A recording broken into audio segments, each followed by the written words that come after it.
So you still want to stay with 5? Yeah, most of these people are for the scarecrow thing. Okay. I think you should. Because last time. Understand. And I think there's more people that are gonna. Okay.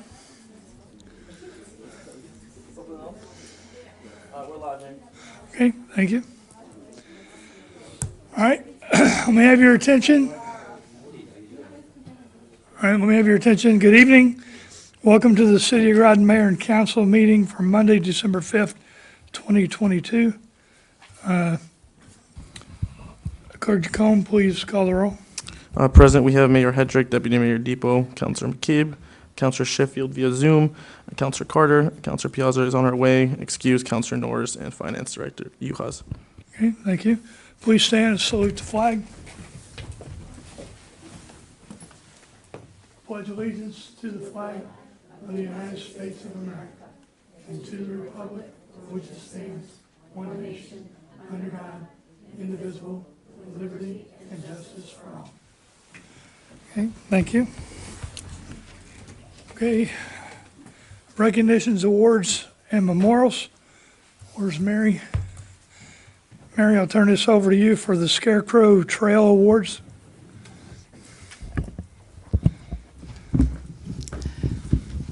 Good evening, everyone. Welcome guests, Mayor and Council.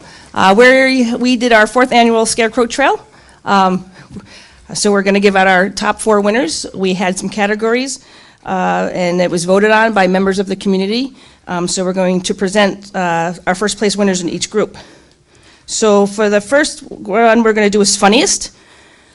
The Groton Public Schools Transitional Academy did a bingo Betty down at the Elks, and so they came in first place for the funniest scarecrow in the city's trail this year.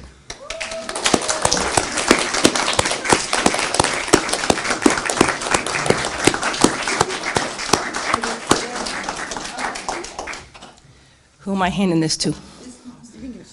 Austin, there you go. And here's a picture, so you can remember what it looks like, okay? Congratulations and thank you for participating. Well done. Okay, our next category was spookiest, and this went to Lori White. She had a very large creature, I'll call it, made out of hay in her front yard. At least it looked like hay, so congratulations, Lori. So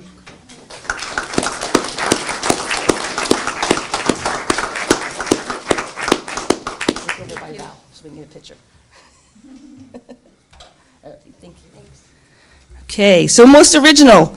So most original is going to the Groton Public Schools Food Services. They had a display out in front of our municipal building due to the fact that they service all of our schools, so we gave them a location here so everybody could see it. So Ernie's here to get most original from Groton Public Schools Food Services.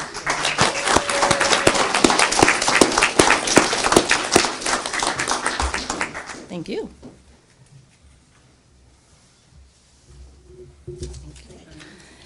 And then our final category was best city spirit. This award's going to Catherine Newberry. They had a display. They had ledge light in their front yard, and they had hanging fish, and they had a fisherman catching them. So it was everybody did an awesome job. But this by far was outstanding. I don't know how you got those things to hang in your trees without the limbs breaking, but congratulations.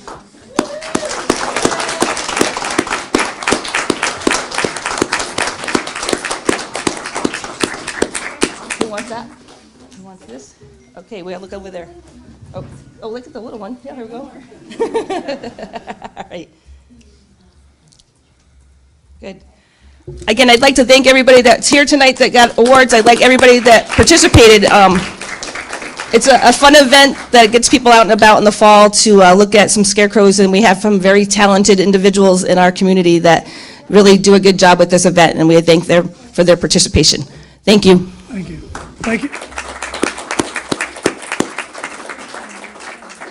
Thank you all for participating. Any other recognitions, awards, and memorials, Council? Councilor Carter. First of all, starters, congrats to everybody who won. I like to see the spirit in the city. That's a good event every year that we have.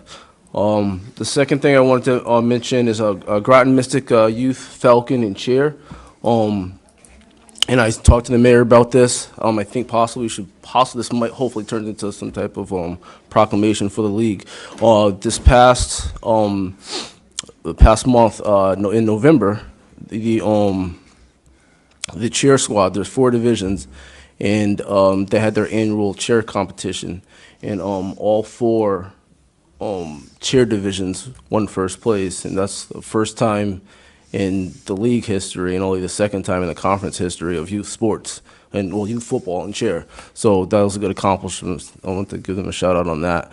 As far as on the football side, there's also 4 divisions, and the juniors won the Super Bowl a few weeks ago. They went 13-0, and that's also a big accomplishment considering COVID and coming back and playing sports. When they came back, they barely even could field enough players to play. So that was good to see that the league is back and flourishing again. So Good, thanks. Anyone else? Christine Piazza, Councilor Piazza. Thank you, Mayor. I'd like just to piggyback off of what Councilor Carter said. One of our bus drivers is one of the coaches for the cheer, so thanks, Mariah, and all those who volunteer amongst their other job and all the time that they do. And I just want to recognize the Fitch Co-op swim team. It's Fitch, Stonington, and New London High School Science and Tech, and Marine Science. And they all swim together, the girls' team. So they went to ECCs, went to Class Ls, and they actually sent 8 swimmers up to Opens. And 2 of those 8 swimmers actually placed 6 out of the multiple teams that were there. So I just want to say shout out to them and all the hard work. And they just had a banquet, which I just went to, and the miles and the time that they did all the miles in practicing, they could swim from one lighthouse to the other, like Martha's Vineyard to Cape Cod, and all the miles they put in swimming, and shaved off multiple times. A lot of them did their own personal best in their travels in swimming. So I want to just say congratulations to them. Thank you. Anyone else? All right, good.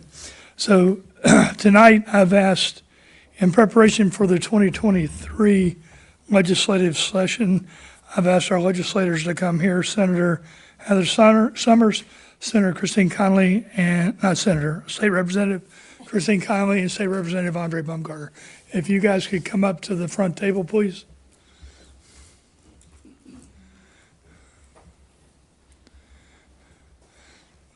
And I think you're familiar with the microphones. Okay. Basically, we've asked you to come and talk a little bit about what you expect, what you're looking forward to, and what you can possibly do for the city, and then get the council to, if they have any expectations or questions, to entertain those. So, Senator Summers, you're senior. I will defer to you first.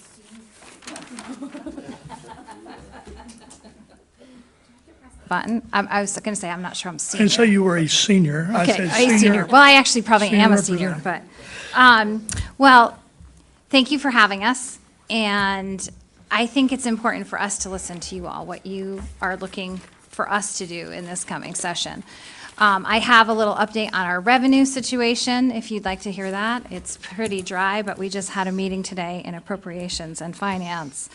So right now, our budget reserve balance for fiscal year '22, or we're looking at '23, would be $3.31 billion. We have a volatility cap that you know about after 2018, when we were split in the Senate. We were able to finally get that passed. That's going to add another $1.8 billion to the reserve, and then we have about $931 million projected in surplus. So overall, it looks like funds in excess of the budget reserve fund cap in total, based on what we expect for expenditures, will be about $2.7 billion for the state of Connecticut.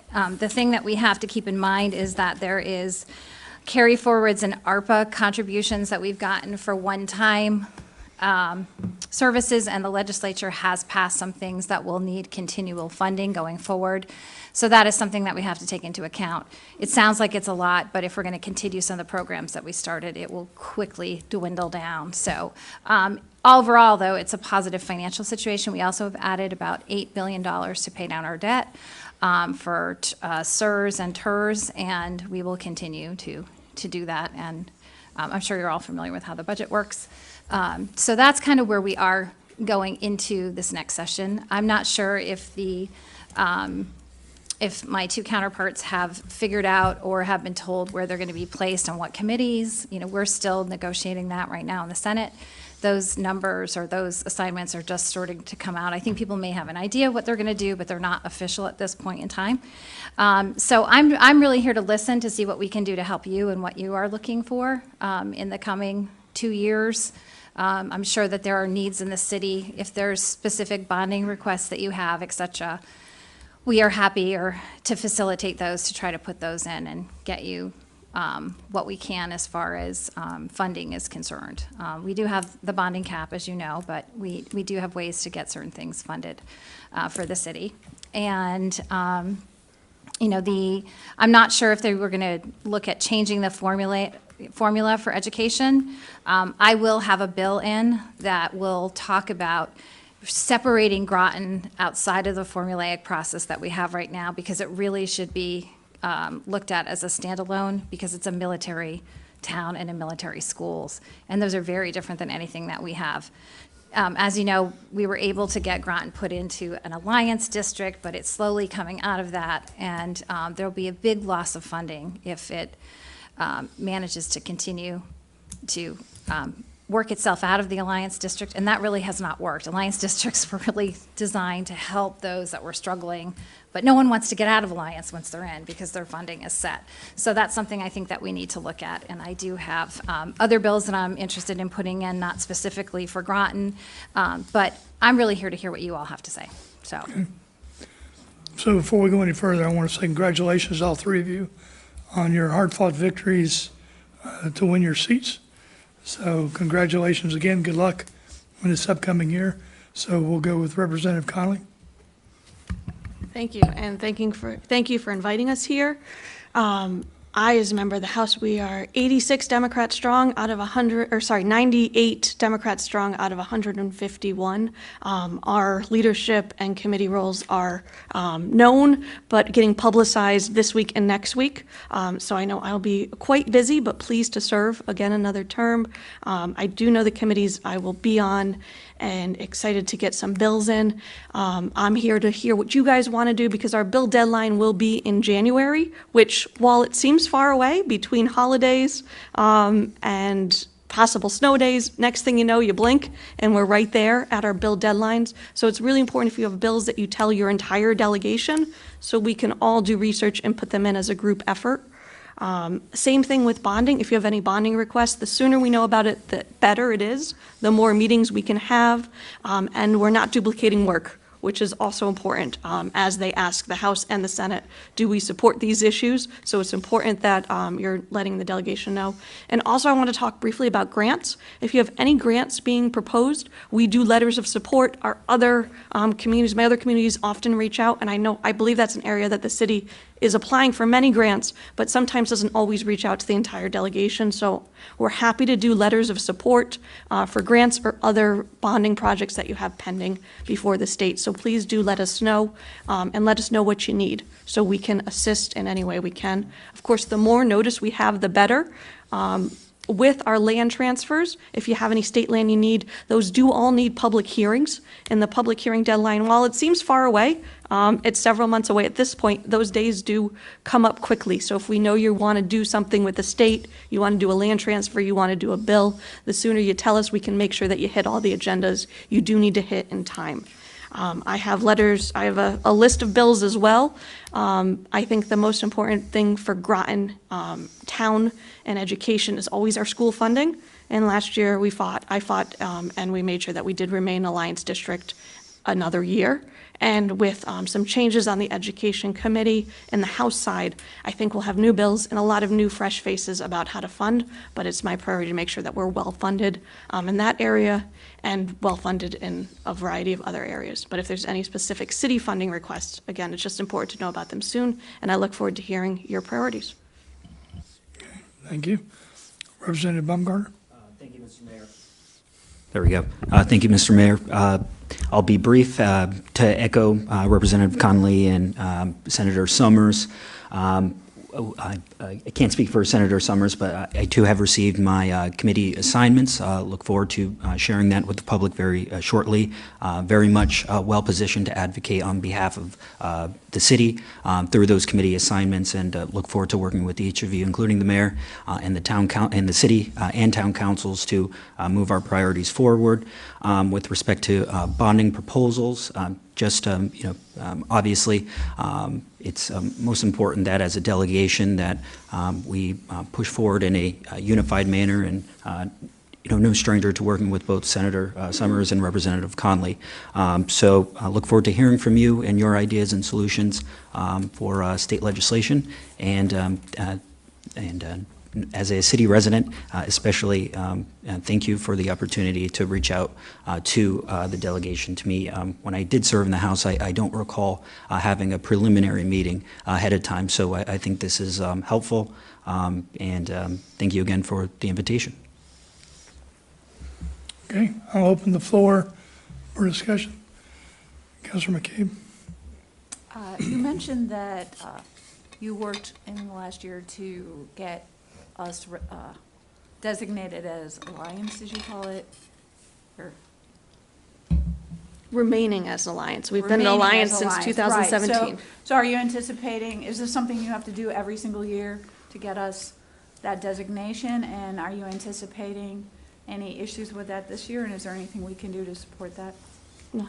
So this year, the Board of Education was notified that one of the proposals was to have us graduate out, which again, Senator Summers talked about the 5-year cliff of funding, and we were able to keep us in an alliance district without that cliff on next year's horizon. So every year, we do have to fight for our alliance district and for our funding. Every single year, we have to make sure that we're funded for our education system. And without that, it's a big loss for our students and a big impact for town council and city council setting your budgets if we have a loss of state funding. More on the education is more of the town council, Board of Ed side, but it affects the city residents just as much as it affects the town residents. Well, if I remember correctly, that's about a $10 million loss. Is that close? 9 million, yeah, 9. So that impacts budgets, city and town budget. So, And just so, alliance districts, it's not something that you apply for and you get. It usually means that you're missing, or you're, what's the political way? Underperforming, not performing up to a certain expectation in a certain area. Mm-hmm. And you are given sort of a 5-year window to make it up. You have to come up with a corrective action plan on how you're going to get from a place to a place. But what's happened is there used to be 30 alliance districts. It's 33 now, and nobody wants to get out of the alliance district because your funding is locked in for 5 years. So there has to be a better way to ensure that if Groton is maintaining or it is performing, that it's not penalized for not being an alliance district, because it's very different than any other school district with our military focus and how many people are military, not paying taxes, et cetera. So this was a way, I think it was in 2018 that Christine and myself and Joe, it was the only way to get the funding, because we were looking at an $18 million loss that year. And last year we had to fight on appropriations. Is there a flute playing? Yes. Okay. Just to keep that funding as it is. And it's always, we're going to have to go through this every single year if we don't come up with a different method to fund it. And that's why I really think Groton as a whole should be looked at differently, because it is the only town that has all these military students, and there has to be a better way than just keeping it as an alliance district. So if that makes sense. It's sort of a complicated formula that is always changing too for ACS, so. thank you. Councilor Carter, did you want to? Oh no, in my head I was just calculating it, because I remember it coming forward, and I was thinking in my head that that's like 5 or 6 years ago, and Dee said it, and I was like, yeah. So I would just piggyback off that. I appreciate the work that you guys have put in and the continued work as well, you know. And I know that Councilor Baumgartner is like-minded when it comes to the education component, so that's a good deal on all ends. Anyone else? Deputy Mayor Depot? Thank you, Mayor. So I have a few, well, first a comment. I know we actually, when I first got on the council, we didn't discuss school stuff at all because we don't really vote on that. However, it affects our kids in the city. So I know a couple years ago, we had the superintendent here, and we now get updates via email, which is kind of nice. So I'm glad that we're trying to, it's hard to stay informed when we don't have that stuff presented to us, but it's definitely, I think, on a lot of our minds. One of the reasons when the election, the day after the election, I think actually I had spoken to the mayor and I said, let's make sure that we have more contact with our state reps and our state senator. Primarily, it was on my mind because of that recent act that was passed that we didn't know about in a timely manner. And I think it's a combination of things, and one of them is that we do not interact enough. So I would like to see maybe quarterly, at least one of the three of you to be at a council meeting just to give us an update, to give us the opportunity to ask questions. Because I think too, if we know that you're coming, we can prepare questions and to kind of stay in the loop, if that makes sense. So I'm really glad that all three of you were able to make it so that we can kind of start that process. But that's, I think, to me, that would be a good, I don't know if you guys have any different thoughts on that, but I was thinking that quarterly, in my mind, might be a good, that's not too frequent, but it's not, I think once a year is too little. And I think it also would give an opportunity, your name is on the agenda, it would give an opportunity to residents to come see you, shake your hand, have a couple-minute chat with you in person too, because again, not everyone can go to all the events if you guys are at an event or whatever. So I think it's a good opportunity for our residents too to know that we're keeping in touch with you. So that's where my mind was at with that. I have, I think, kind of a broad question in terms of kind of relating to that public act on how the three of you feel about local control on issues. In my opinion, it was disheartening that that bill was passed with no feedback from the boroughs that it affected and cities that it affected. So I would like to see at least, a little more attention paid to that, to things like that, that maybe it would have been nice if we had had the opportunity to give testimony on that bill or provide feedback. And in terms of local input, and again, part of it is that I think we need more contact between our state reps and senator for periodically throughout the year. But I'm interested how you foresee maybe the things that are already on your plate or you already see coming down the pike, how we can improve that, the local input on what's happening in Hartford. Well, I think I want to be sure that I'm thinking it's the right act that you're talking about. Are you talking about the moving of the elections? Yes, Okay. sorry. I think I actually talked to the mayor about that briefly on the phone, and he said, I don't know if we'd want to do that because it wasn't a may, it was a shall. You shall move unless you do this, this, and this. So I think I was a no on that bill. I'm all for local control. Same thing, there was a big controversy this year about 830G with affordable housing, and Groton has 10% affordable housing. So we are ahead of the curve comparatively to many other towns, but I still think that should be a local decision, and the state was, Desegregate Connecticut was really pushing for a different change. If you didn't have that certain amount of affordable housing, then the state was basically going to take over your planning and zoning. And so that was something that I couldn't support, and that bill did not pass as it was originally intended, because I'm a big advocate of we all served locally, and local control for me is the most important, because it's where you are most intimately affected by government, and where the citizens come and have their voices be heard most clearly and resounding is locally. And you all know the city better than anyone, and I don't think that it should be a top-down sort of policy-driven organization. I think it should come from the grassroots up, personally. So I'm very steadfast on that. And we try really hard to keep you guys involved and informed. If we see something, I know there's been other bills that I've had conversations with the mayor on, saying this is going to affect Groton utilities. You should take a look at it. And you guys have done a good job in submitting testimony. So we can try to be better at flagging those. Sometimes cost or CCM looks out for all of the municipalities, but sometimes they have a different agenda than maybe you would.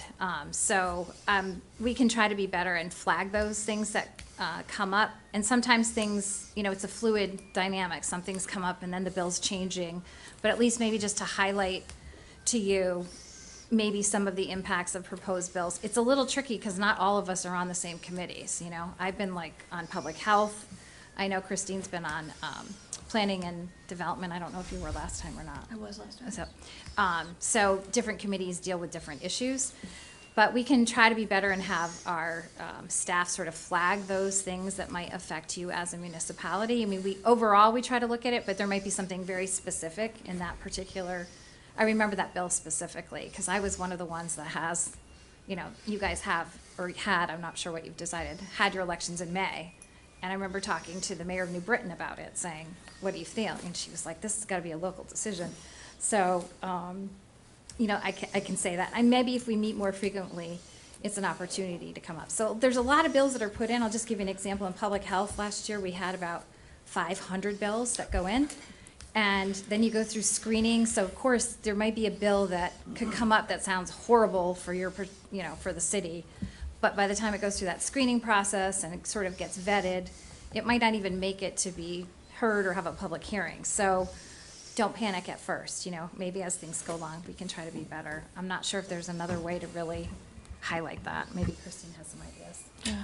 So the bill you were talking about was the 2021 bill, and I know I did provide the council with the acts concerning, which maybe I know in 2021, you guys were remote mostly. The world was a little different, and that might have been one of the concerns that when that bill made it in the budget and wasn't a separate vote.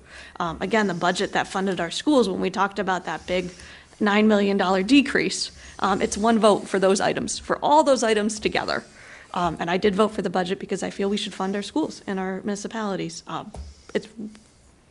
Which is why I voted and Joe voted for the budget in 2021. But in the acts concerning are published, mandated by August, and there's one for elections, and there's one for municipalities. It's on our website, it's published by our nonpartisan staff, so it's not Democratic, it's not Republican. It's good summaries, and a good idea to talk about those, I think, is a great idea. Gwen, I think that's a great idea so that everyone knows what they're doing, and if something got missed by CCM or cost that's important to the city, that we can talk about those things. And please invite us whenever you wish. In the spring, when we have multitude of committees, we might be at Hartford at different times, but hopefully at least one of us can be able to attend. I sit and do most of my work predominantly on Judiciary Committee, which does our state civil, criminal laws, and does our appointments. So a lot of my time is busy with our criminal and civil laws. I did sit on Planning and Development last year with the housing laws that we did. And because Groton does have accessory dwelling or in-law apartments as of right in residential, a lot of the things that were controversial statewide didn't impact Groton because our zoning is more friendly to multifamily housing in the residential area. Again, we don't have, especially in the city, there's not a lot of space, so houses are closer. We don't have those mandatory, very large lots that are looked at as being not, desegregate Connecticut is against those large lots that bring a lot of affordable housing out of the reach of many folks. Again, Groton City and Groton Town is ahead of the curve on a lot of the more controversial housing bills, but there's a lot of things that maybe we are missing. We're more discussion is important and needed. And when things do come through on the budget, though, we don't get to just vote on one section, unfortunately, or fortunately. We do vote a one-time vote on the entire budget, which does fund our school system. So you might see where we weigh the pros and the cons of each individual section, each individual line of all 1,000 pages of that bill. It will come out, and we will be dealing with budgets as early as the governor's first speech in January, and up until hopefully we're done the first Wednesday in June timely, and we get you guys some budget allocations or estimates as soon as possible out of the Appropriations Committee so that you can make your municipal requests and demands out of the town council in a timely fashion as well. I can't speak to what was or was not shared, as I wasn't a member of the delegation, but certainly would welcome the opportunity to come periodically. If it meant quarterly, I think it could avoid some of those misunderstandings. Better that, you know, we're all on the same page and at least discussing some of the issues that are being discussed and kind of in the pipeline, legislatively speaking. So, you know, hopefully that could address some of those challenges. I have one more question, is that all right? Okay, the last thing that I wanted to bring up was actually touched on by two of you, is affordable housing. So in the city, we have a higher rate of affordable housing than surrounding cities and towns, but it still seems that that's not enough. My question is, because obviously my focus is the city, so I'm not always looking at like neighboring towns and cities. Is there a system or a way that we can work together with some of our surrounding cities and towns to make sure that people are provided housing that is affordable to them? You know, like you said, there's not a lot of space in the city. So I've had a lot of people in the last several months say, well, why don't we turn this place into apartments? Why don't we turn this place into apartments? And a lot of times it's the town, and they don't realize that's not in the city, because there just isn't a lot of space. But to me, the answer to that is regional cooperation, because if we don't have it here, but 5 miles down the road, there's some affordable housing we could figure out. And I'm not saying there's a solution to that, but like, to me, that's something that maybe can be, is going to be an important issue. And I know that a lot of residents have asked me about it, and that's why I am asking you about it. What are your thoughts on either, you know, partnering with other maybe NGOs, or how can we make that more effective? Because there are a lot of people that are trying to do it, but there's still a gap there. There's still a problem. And I don't know what the solution is, but what we're doing is not working, I think. So I kind of wanted to know what you all, like, where your head's at on that, and maybe either what we can do at the state level or how we can work together to improve that. I'll go first. So affordable housing really, for me, is mixed income housing. It's not affordable housing. When you use that term, people have different reactions to it. But in reality, it really is mixed income housing. It's, you know, your teachers, your police officers, your firemen, your waitresses, people that are all different incomes, but that can't afford to live in the medium rental property in the town. I have a bill that I've put in that incentivizes towns that have 10% or more affordable housing. And I've tried to separate it so that it's not all of Groton. It could be a borough within Groton. So if you have 10% in the city, that you would be incentivized with a reward financially from the state to be able to continue the work that you've done. Because many towns may meet the requirement of 10%, but it's all shoved in one particular little tiny area within the town. And that is creating, I've seen that in other towns that I represent, because I represent 8 towns. It creates a big conflict within that town. Like, all the affordable housing's over here, but there's nothing over here. And the people, it pits one side of town against the other, and I don't think that is necessarily a positive thing to do. So I would rather see it looked at by dispersed across the community of, you know, if your city or your borough has 10%, then you should be rewarded for having that. And maybe the other parts of town should look at also implementing some mixed-use housing. In addition to that, I think many of the towns that I represent up north, I know this just to give you, talking about working with surrounding towns, they don't have the infrastructure to be able to support affordable housing or mixed-use housing on that kind of a scale for, if you're doing large apartment complexes. They don't have sewer, they don't have water. It's really rural. It's very hard to get from one place to the other. A lot of them don't even have, like, good internet access. So I think it gets a little complicated if you want to do it like, just Eastern Connecticut, but there's nothing from preventing you from working with other towns to try to bring a mixed-use complex or area together. You're not prevented by doing that. You could work with the COG to see if something works with the different towns. The other bill that I have has to do with workforce development and housing, and I think that we should incentivize our largest employers to help solve our housing situation and our housing crisis that we have in the state of Connecticut. They've done this in other states where the larger employers that want to bring people here, but it's not affordable for the people to live, they get skin in the game and they are incentivized through tax incentives to make housing available for their employers. And I think it's time that we looked at doing that because there are few and large corporations that are in the affordable housing or mixed-use housing industry. But they don't have the kind of, I would say, the connection that you would if you had employees that are working there. And I think it's important and it's time that we look at that. So those are bills that are trying to incentivize. I'm not one for penalizing, but I want to incentivize cities and towns that are doing the right thing to continue to do that, and also look at our larger employers across the state of Connecticut. I've talked to many of them, and they would be interested. They're at the point now where they can't bring people here because there's no place for them to live that's affordable, but we have to incentivize them in some level. So those are some ideas that we have. I'm sure my two counterparts have other ideas also. So as far as the accessory dwelling law, which doesn't impact Groton as much because of our housing and our zoning laws, New London Council is debating whether or not they want to do it right now. So if you have thoughts on that, please reach out to your counselors in New London. Their zoning laws for accessory dwelling in residential areas is that they can have an accessory dwelling that's 25% or less of the square footage of the home.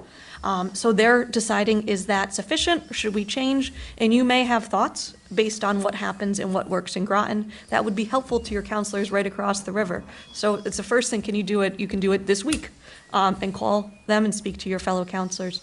I would say another good thing is some folks we know have come to the city and their projects were too large for the city lots. If you know other municipalities with your good relationships with other counselors or other mayors and aldermen, that you can say, hey, this didn't fit here, but maybe this will work in your municipality. This is a developer that we've talked to.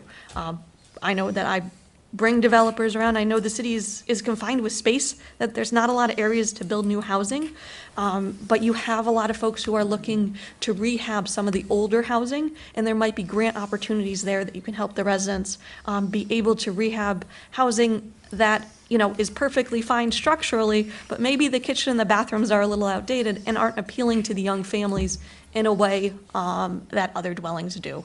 So that's a way to make those multifamily housings appeal more to our areas. I was in a meeting with Electric Boat and some of the delegation from Eastern Connecticut last week, and that was a main topic, was we have a lot of apartments going up that the engineers can afford, but we don't have a lot of housing for young families. We don't have a lot of housing for space for families with children who are at what we considered kind of in the 80s and 90s, the starter homes. We're missing those, and we're missing apartments for younger folks who maybe aren't at that engineering salary, who are at your worker salary. We want your police, your fire, your teachers, your workers to be able to have a lot of options on where to live and not just be pigeonholed in one neighborhood or another. So there's a lot more we can do together, and we'll try to continue to make good laws. In the other areas of the state, there at those public hearings, there are some very horrible things said about people who are workforce and laborers, about where folks can live with certain incomes, and people don't want certain people in their neighborhoods, which is horribly inappropriate. Luckily, we are not having those conversations here, but unfortunately, they were had in Hartford by some municipalities. And maybe if you hear that around, you can just educate folks, because we have a lot of good working-class laborers here who are great members of our town and really are the life force behind Groton, are the laborers and the workforce folks. So other folks in the state do need to hear that workforce housing is a good thing. Obviously, we are facing a housing crisis. In many respects, as much as we welcome growth at Electric Boat, the influx of new folks coming into our community has placed greater pressures on the existing housing market, which has resulted in some cases, the displacement of families, causing our community to become less affordable for the people who have lived here, in some cases, multi-generational. And so it is important that, those folks continue to have a home here. And so, when there are several apartment complexes right now, for example, within the city that are being renovated and improved, and that's wonderful, but we ought to make sure that the existing housing stock and supply that is would be considered affordable remains to be affordable, but also the quality of life and the quality of that housing continues. So certainly there isn't always a legislative fix for everything, nor a town council or city council fix for everything. But I think to the extent that we can identify solutions that would, require legislation, certainly would explore and welcome the opportunity to collaborate on that. I just want to add one thing, which is there's a really interesting affordable housing project that's going in Waterford, and it's individual houses. And it's right off of Clark Lane, and it is really, I think, a model.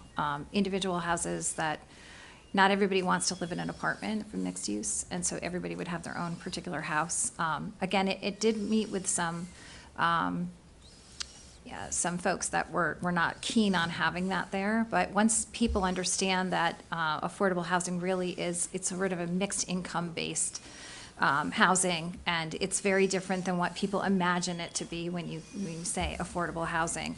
I think when it is completed, it will be a model for all of us to look at. So affordable housing can be individual housing. North Stonington is looking at individual. They have, if you ever go on Route 2, a little turnabout off of 184 and you go up Route 2, if you look quickly on the right, you'll see, and I had never noticed it, it's just you don't notice it on the road, but if you look to the right and you focus, you'll see there's a bunch of little, they almost look like pretty cottages. And that's an area that they have some affordable housing, and they want to look at maybe expanding that same kind of idea. So it can take shape in different forms, and maybe the COG, that's something that the mayor could look at and almost do like an inventory map of where proposals are. There's a couple proposals in Stonington right now, and I think they already have a wait list. But just to kind of keep your eye on where things are going, and then, working with some of the larger employers in the area that could possibly have skin on the game to provide some type of housing incentive, so. I lied, I have another question. Sure. So I, as we can see, that we have some residents from our Brantford Manor community here. I know that Senator Summers, you've discussed the lack of mold regulations, and you are on the Public Health Committee. I would like to know if you can just give a quick synopsis of what, because I think you introduced a bill, or you're going to introduce a bill that directly relates to that. But, we had Senator Blumenthal come down, and Senator Murphy had discussed that there was another community in the other part of on the other side of the state that also had a similar issue where the housing was not kept up in the manner which it should. So I'm wondering, as our representatives in Hartford, how you plan to help affect change in that area and help our residents that are currently suffering under those conditions. Well, that's, as has been well documented in the paper, there are significant and ongoing issues at that facility that span well beyond mold, but mold is something that has come up. I think it's important, and I do have a bill already crafted that's filed, or will be filed in the next day or so. For right now, there is no standard per se as far as what is considered acceptable for building code for mold.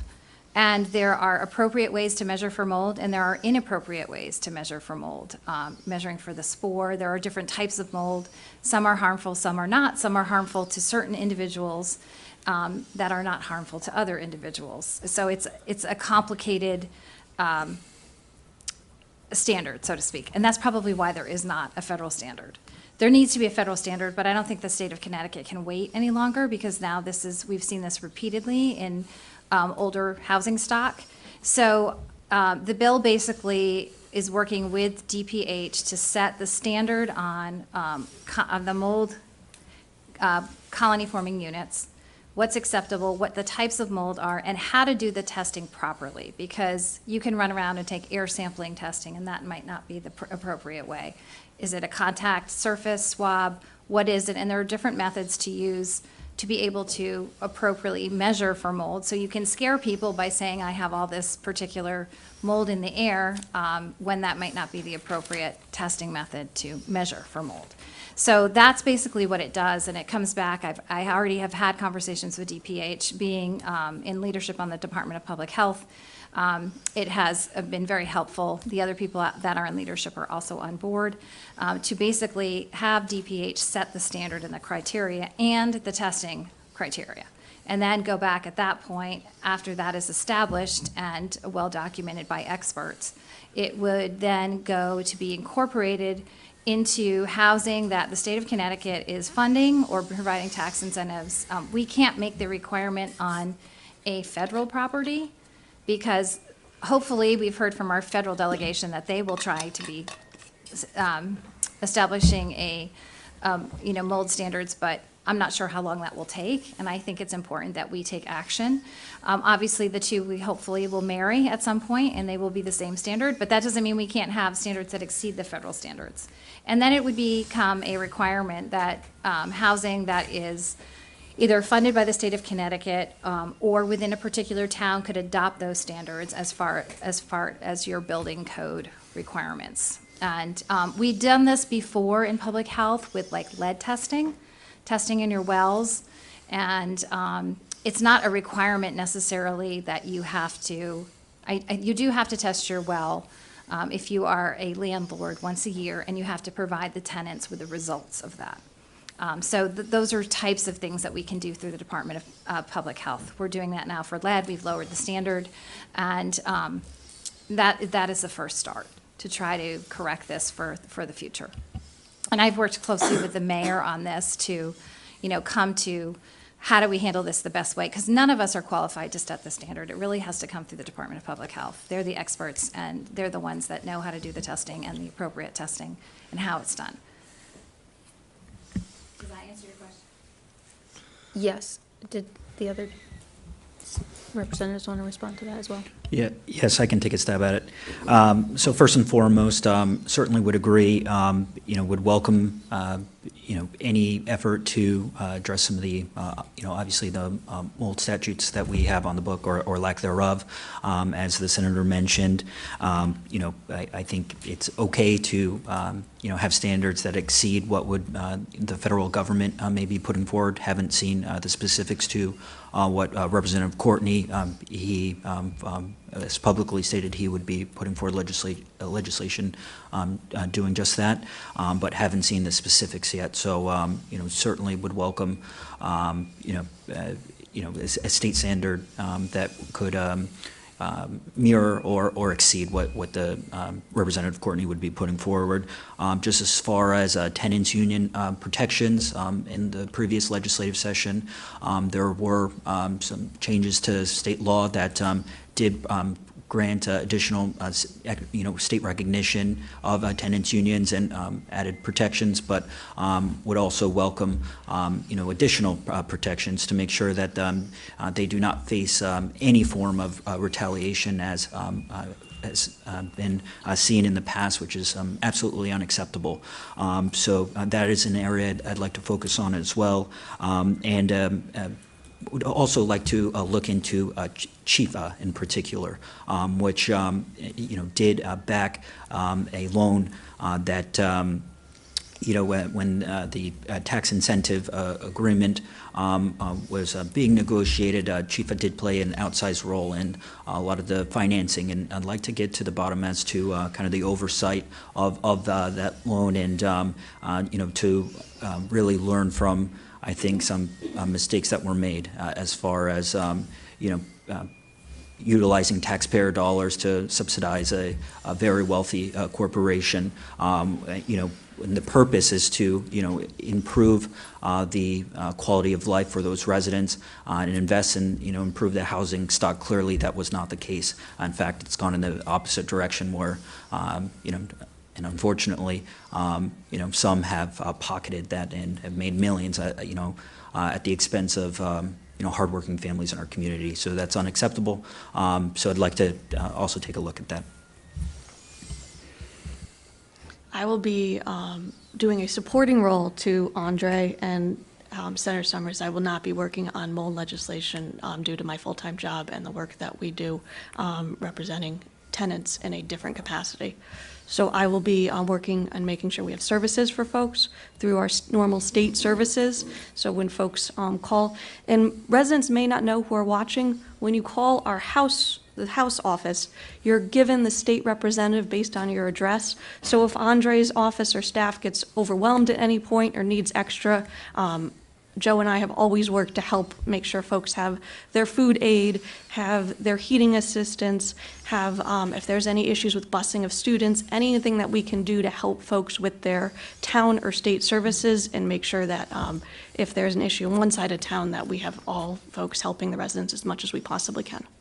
And just so the public knows, Branford Manor, for example, is entirely sited within the 41st District, the district I represent, and Chris Conley does not. So, we represent two towns, Groton and Stonington. After redistricting, Stonington now has two state representatives. So in some, some respects, there are issues, for example, that may impact Pawcatuck, that out of respect of the representative, you kind of focus on your own home turf or your own zone. So in that respect, I think as far as state legislation goes, unfortunately, Senator Summers is stuck with me on both sides of the river. But as far as Branford Manor related issues, the folks representing Branford directly are Senator Summers and myself. Thank you. I'm done now. Are you done? We did pass legislation, I wanted to make sure I was correct, last year that requires municipalities, which you were considered one, that are zoned under Connecticut's General Statute 8.2 to adopt and amend regulations to allow accessory dwelling units as a right on the same lot. So I can send that to you. So you are empowered to, right now, allow accessory dwellings unless you opt out. And I can send you that statute if that's something that you're interested in. I just personally did an accessory dwelling on my house. Mm-hmm. It was like this tiny little cottage. The town has a limit. I think it can be 1,000 square feet, which is it's really tiny if you're trying to, get a bathroom with a shower in there. But I did it so that my elderly parents could move into it. And it was very helpful. It was really easy to be able to do that if you had like a structure already, or even if you didn't, you were allowed to put that on there. And I think that was the intention, so that they could sell their house to my cousin, who actually used to live in the city, but it's a little bit bigger. And so sort of keeping them in a house so it can be on one floor. I think that was sort of the idea. That's obviously affordable for them. By the way, their house in the city sold like before they could even get out, so good job. There's a big demand in the city, especially in that little neighborhood that they live in. So it is, I can send you the statute on that. Thank you. Okay.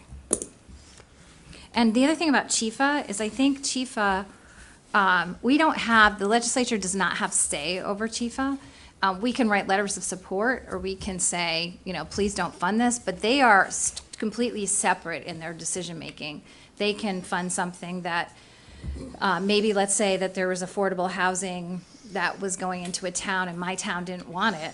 I could say, please don't fund it, but they are not obligated. They're not under our jurisdiction at all. Their financing is through the federal government, so they can do, what they are. There are our sort of arm to deal with the financing from the federal government, but we can't tell them to not do something. I'll put it that way, just so everyone's clear on that. Okay. Councilor Piazza? Thank you all three for coming and spending time with us. I appreciate that. So I just had a couple of questions, and one of them, since we're talking about housing, so on the legislation reference to mold, and haven't been a nurse for many years, and this is all in respiratory and so forth and so on, but I wanted to know, and this might cross over into planning and zoning.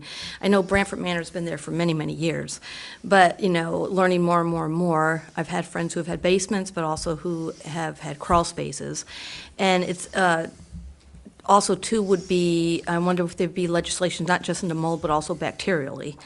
And also that housing, or if we were looking at affordable housing and the statute and so forth and so on, is looking back, and maybe if we need to update or so forth, especially this type of housing so close to wetlands, you know, like statutes for that, and maybe annual inspections, you know, of certain areas, once those are established, so forth. But I'd like to see not just mold, but I'd also like to see bacterially in legislation. That's.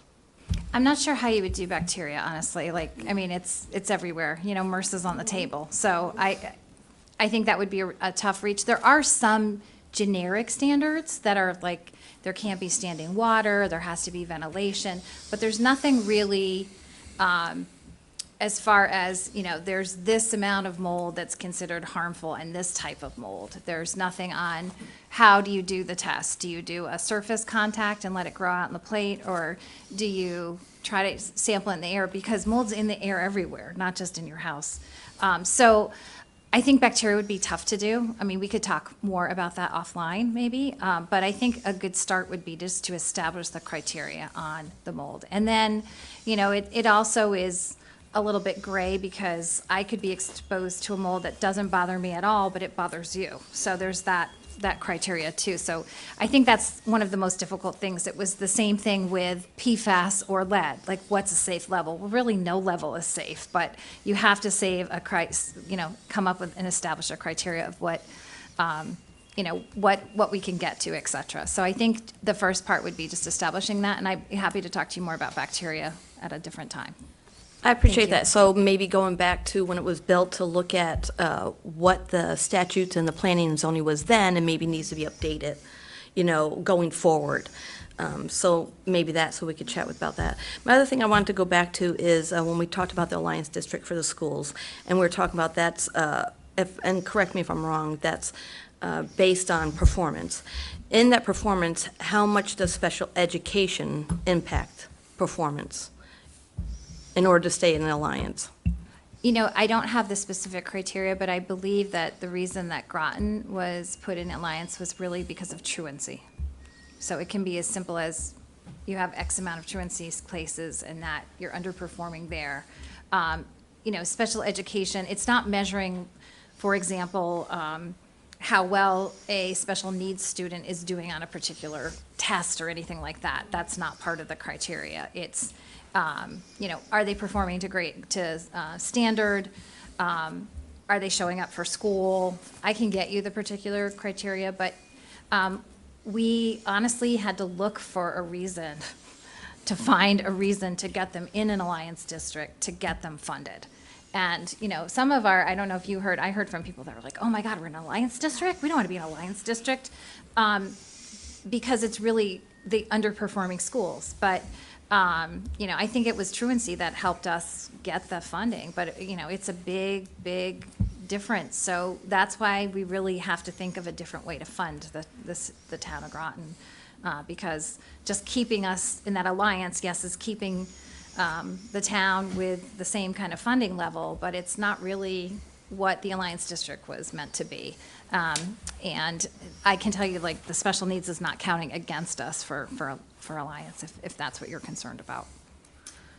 I wasn't per se concerned about it. The only reason I think about it is I've had two children that had IEPs, but more so now I'm a school bus driver, and we've had a larger request for busing for children with, you know, special needs of whatever sort it is. So it just, you know, and somebody thought, like, they thought more it was military, and I was like, well, you know, why are we going to say that, you know?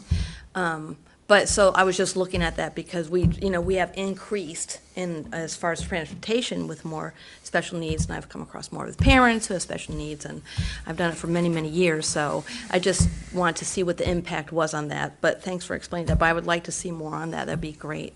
I appreciate that. Go ahead, Chris, I'm sorry. The Alliance District is a multitude of factors, one of which was certainly our attendance rating, which was not in the military side of town. It was in the Mystic side of town, has a lower attendance rating. And that was a main way we were able to get into Alliance and keep the Alliance, and keep those funding levels stable. Our overall general wealth of the town is one of the aspects. And then, of course, our students' test scores, but it's your test scores year to year, as so the student, there's no positive or negative to having more or less special needs children. It is this overall status of those children. Are the children meeting the benchmarks that are either for their grade level or in their IEPs? And we are not the top school in the state. We are not the worst school in the state. We are in the middle where Groton students are. We're in the middle with a lot of things, but a few factors that make us unique is our attendance rating. One thing that we did add to it in 17, I remember when we were in that discussion, was the amount of children that do switch through our system, which has to do more with our military students. The amount of students moving in and out is a unique factor for Groton, and it has to do with when children are leaving half year because their parent is moving to another base. So that does, when that child's out of the system and then a new child's in the system, we look at that specific child's attendance, if their parent's deployed, or if they're moving, if the family has left first to get into their new town. Does impact the attendance a little bit. As far as ordinances, you can make your own municipal ordinances if you feel the need. Please discuss amongst yourself and deal with your mayor and your town attorney. If you feel like you would like to make additional municipal ordinances, you have full authority to do that. One of the things we talked about earlier, local control, you have the abilities to control your municipality. And in some respects, there are three separate items my takeaway from your question, and I think I'll discuss tonight. Just mention obviously the Alliance piece, certainly the special education piece. Every year it's brought up. Are we adequately funding our special education funds? In many respects, it is an unfunded mandate placed on our municipalities, especially if you have an evolving or fluctuating special ed population. That does place a significant cost, strain on Board of Eds and our, town funds. Obviously, it's an area we have to cover, our most vulnerable in our community, making sure that we provide adequate funding, for their educational needs, but it still is a concern. So would very much welcome the state to contribute much more than they have in years past towards special education funding. It was already mentioned, the Alliance piece, and certainly Senator Summers mentioned earlier the ECS formula. We have a very unique population because of the military. When folks PCS, that does place a strain, but we have the ability to change that through legislation. So I look forward to working with the delegation on that as well. I'm gonna go, do you have a follow-up, or Yeah, I just, go ahead, Councilor McCabe? a follow-up on the bill that you're championing for mold testing, and my question is have you reached out to other states to find out what kind of? Yeah, we've tried to do a search, and we have some information, but really, it's most important if, oh, sorry. We have reached out and looked at what other states do, and that would be provided to the Department of Public Health to take a look at and research. But none of us, when we've looked at this, feel comfortable putting a standard on. They can look to what other states have done, but really the Department of Public Health, because different areas have different types of mold also. Sure. So they would have to really sort of establish what the criteria should be, and then report back to the legislature. And then at that point, once we have the criteria and the testing method established, then we'll have to see where we go next. Do we try to incorporate it into the building codes? that step isn't clearly defined. But I think the first thing, right, at this point is to establish what the criteria is and to make sure that the levels that are established are established by the experts and the testing is done in the proper way, if that makes any sense. Okay, Councilor Sheffield, do you have any questions or comments? Yes, thank you, state legislators, for coming this evening. This is something that we used to do a long time ago, and I'm glad that it's back, because we need to see more of you to come to these meetings to discuss issues going on with the state that affect us, local municipalities.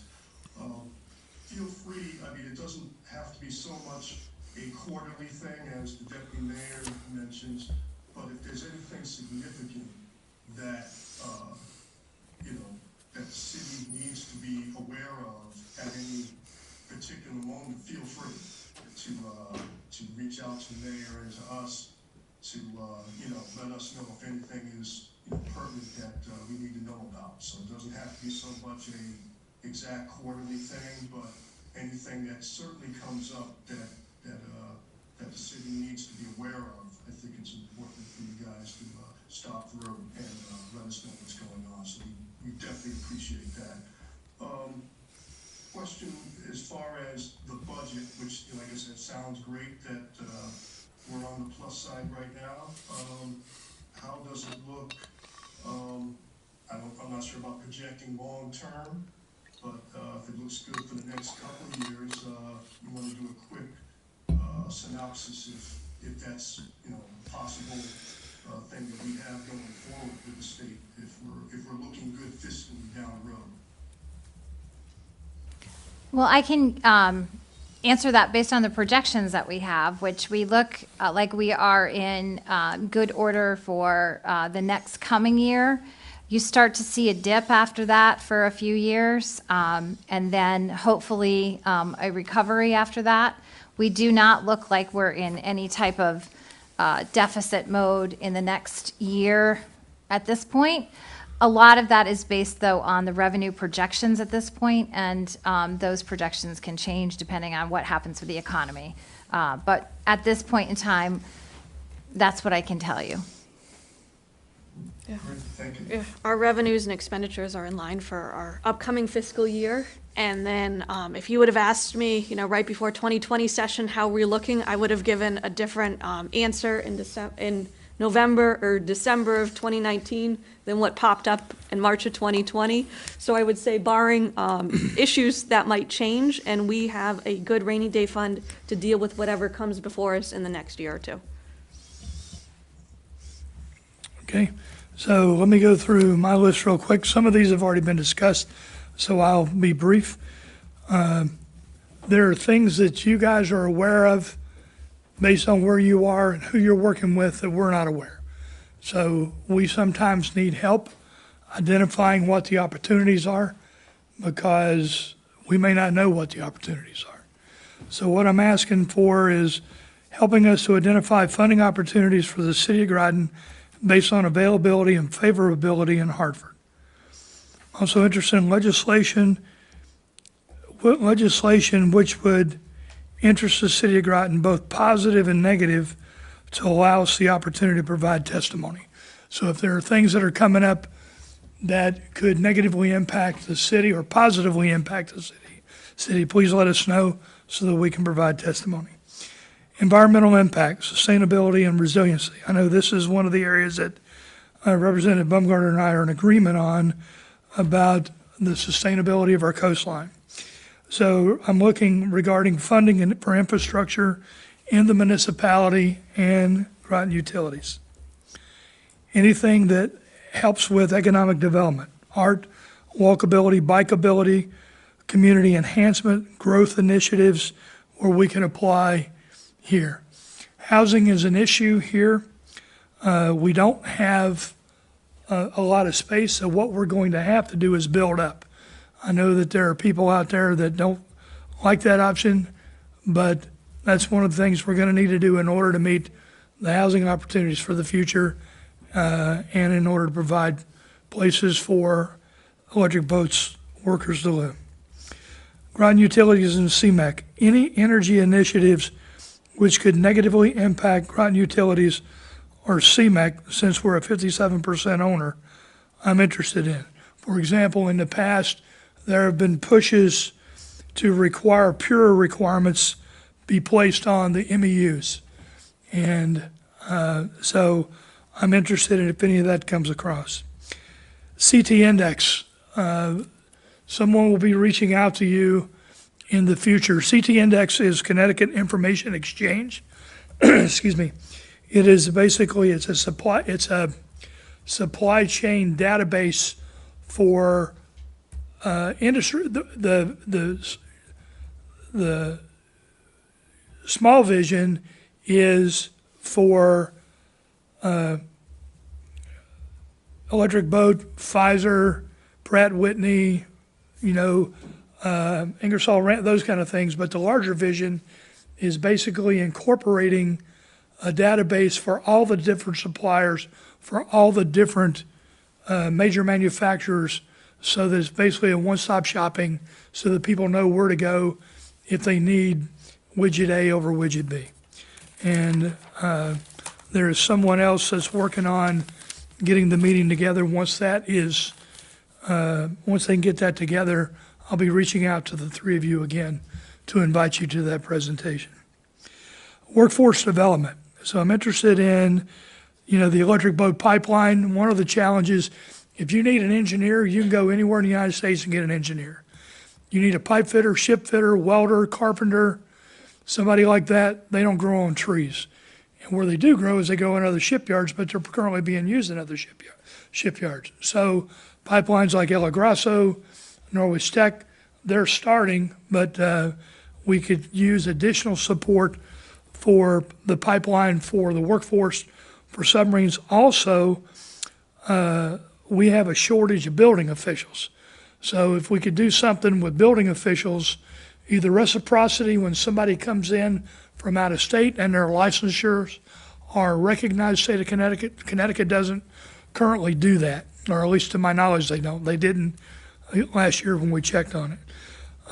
And there's also a shortage locally. There's a shortage of early child care workers.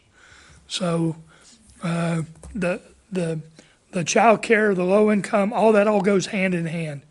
And if you don't have child care workers and affordable child care, then people are not going to be able to have the jobs that they need to in order to afford living here. And we've already worked with the state to get easements on Rainville so that we can do the sidewalk coming up from the M lot and going to Lytton Avenue. So we have that. We're going to be putting that funding request in this year's budget for highway, but I may be reaching out to you possibly to see if there's any funding from the state to help do that, because yes, it helps the people in Lytton Avenue, but one of the big reasons is to make it safe for electric boat workers, because you have people walking in the street. And instead of going up Aquanic and then cutting across, they'd rather walk in the street because it ends up being shorter. So we have been working on that for a year or so now, and it looks like we have the plans that we need, and we're going to be moving forward with that. So that's my concerns in a nutshell. And we've already taken some council's time, and we have other people here that will want to speak. So thank you all for coming out. Congratulations again on your victories, and we look forward to hearing from you and working with you in the future. Thank you. Thank you. Take care, guys.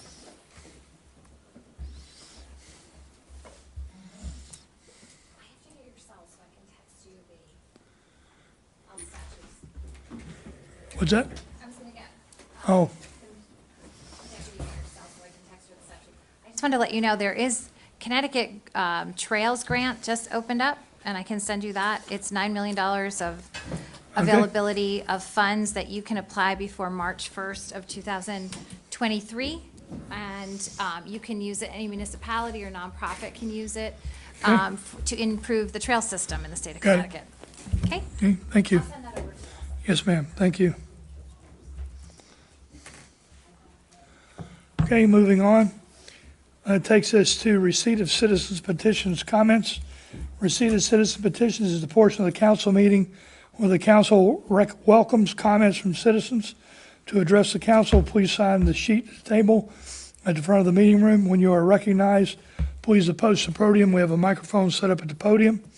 Clearly state your name and address. Each presentation should be limited to 5 minutes or less, and citizens should, if possible, submit emailed or written comments.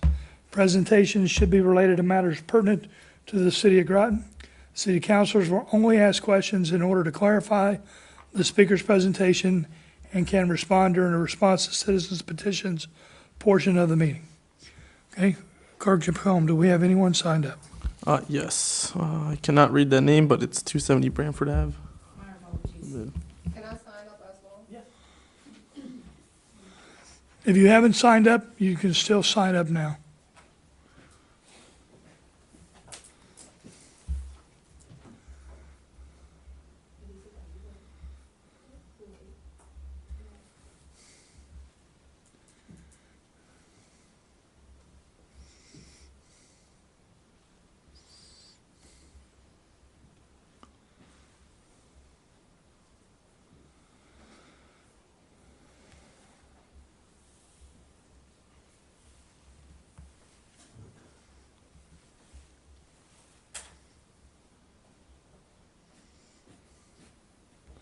Hello, council. Hello, mayor.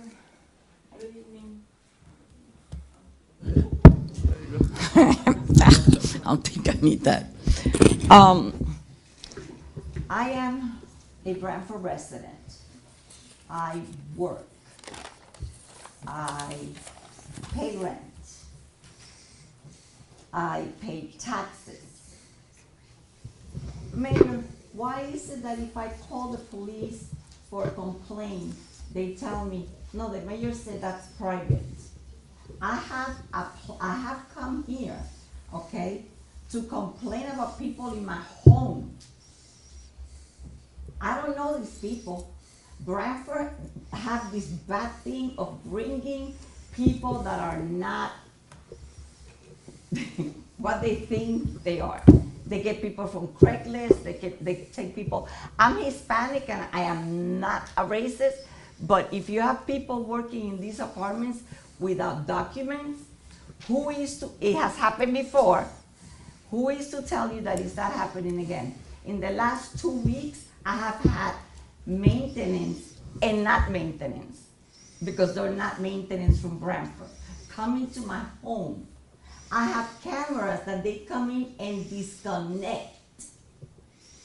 And when I come to the police, they refuse to take the complaint because Branford is private. We pay taxes to the city. We select all of you here. So to do that, I'm okay. To be in politics is okay, right? But when it comes for you to protect us,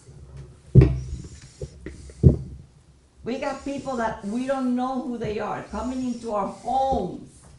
You can see them ruffling and shoveling around the private property.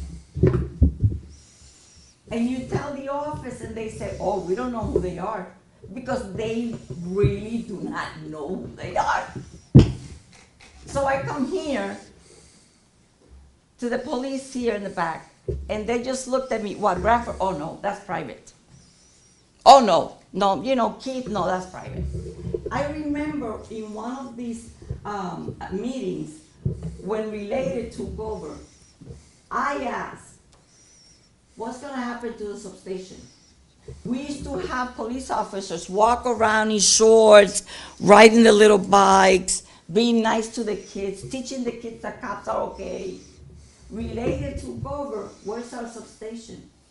Related took over, where is the apartment they used to provide for the library, for the librarian to come and serve our kids, the ones that cannot get out of the community, because either the parents don't walk around, or they don't have a car or whatever.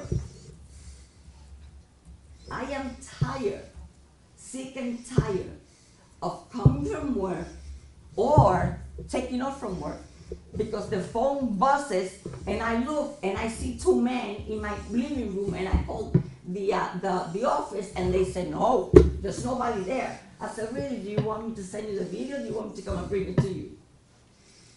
And it is not on me only.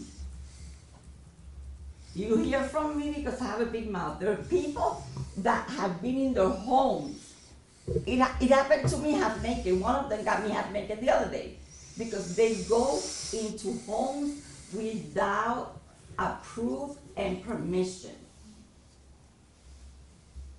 A lot of us have attorneys. They should be calling the attorney. I don't want to feel that I am a stranger in my own home. I hate going into my home. I don't feel it's mine anymore. You never know what you're gonna find. And I don't pay $25 of rent. It's $948. It's a mortgage. I am not into living off the government. I work. And I would like for you, Mr. Mayor, to instruct your police officers that if they're called to Branford, they don't give me an excuse. I bought a car. Within 5 months, it was scratched up and down both. I called the office. They're supposed to have cameras.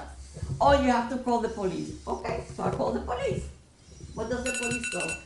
The police goes over there to inside the administration office. Okay, your time is up. Thank you.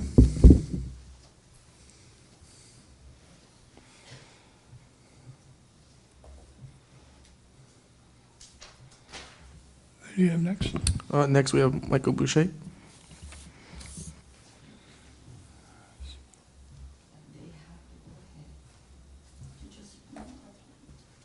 I'd first like to offer my spot to any of the young ladies here that I know you have children at home and it's been a long night already for you. Do one of you want to speak first? I'll come back later. Let's, a little courtesy, please, next time. Hi, my name is Christina Tejeda. I live at 194 Bradford Avenue. For those who haven't heard my story, I'm going to let you know. So May, we had a meeting at the Rock. My life changed immediately. July, just fast forward. The 8th, I lived in a hotel, resided with 3 of my kids. It was supposed to be 2-week work, turned into 2 months, turned into no work being done while I was gone the entire summer, and I was constantly told this is vacation. It wasn't vacation for us at all. We didn't have a stove. We didn't have any of the basic necessities. That's one. I basically was forced to go back home with my kids. School was starting. No one can help me to figure out how my kids were gonna get to school because I did not want my kids to get on the bus and be teased.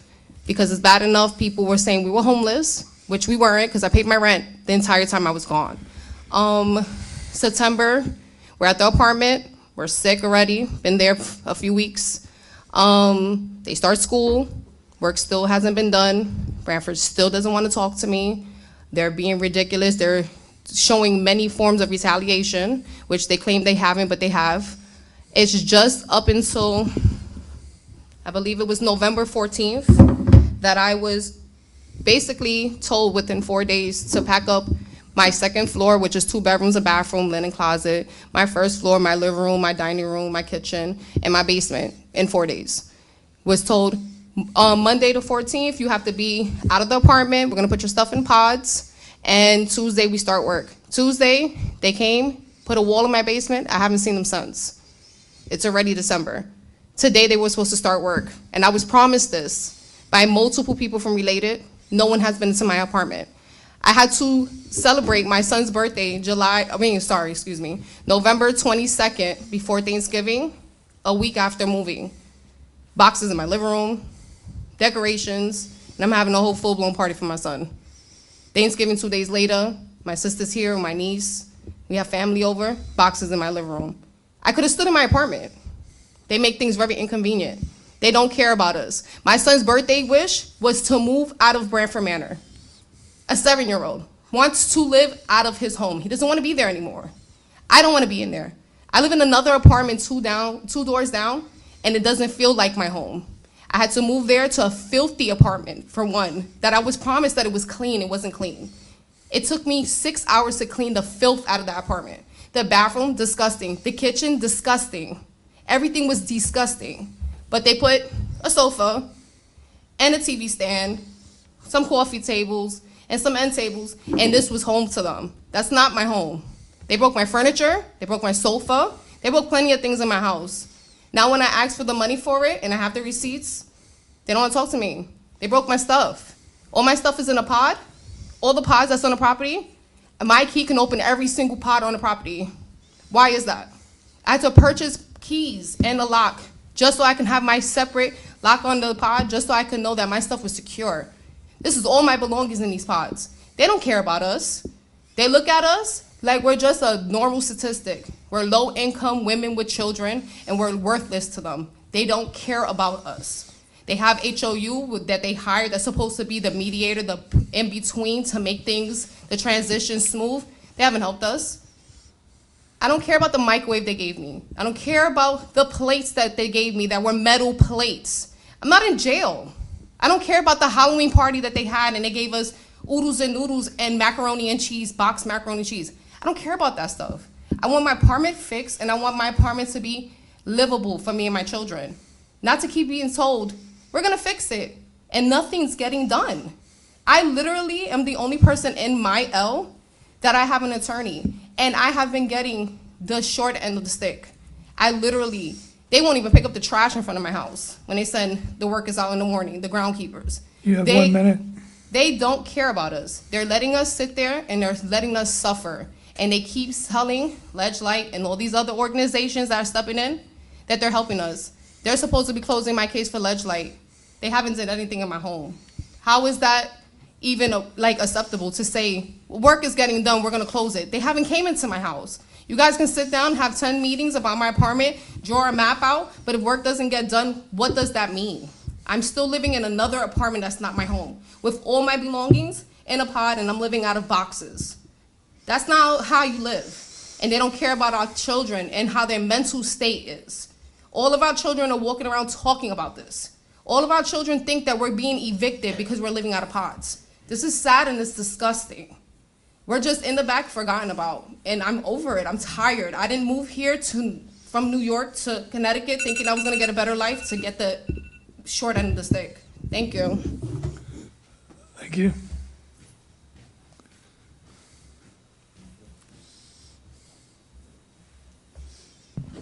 This is Felicita Ramos.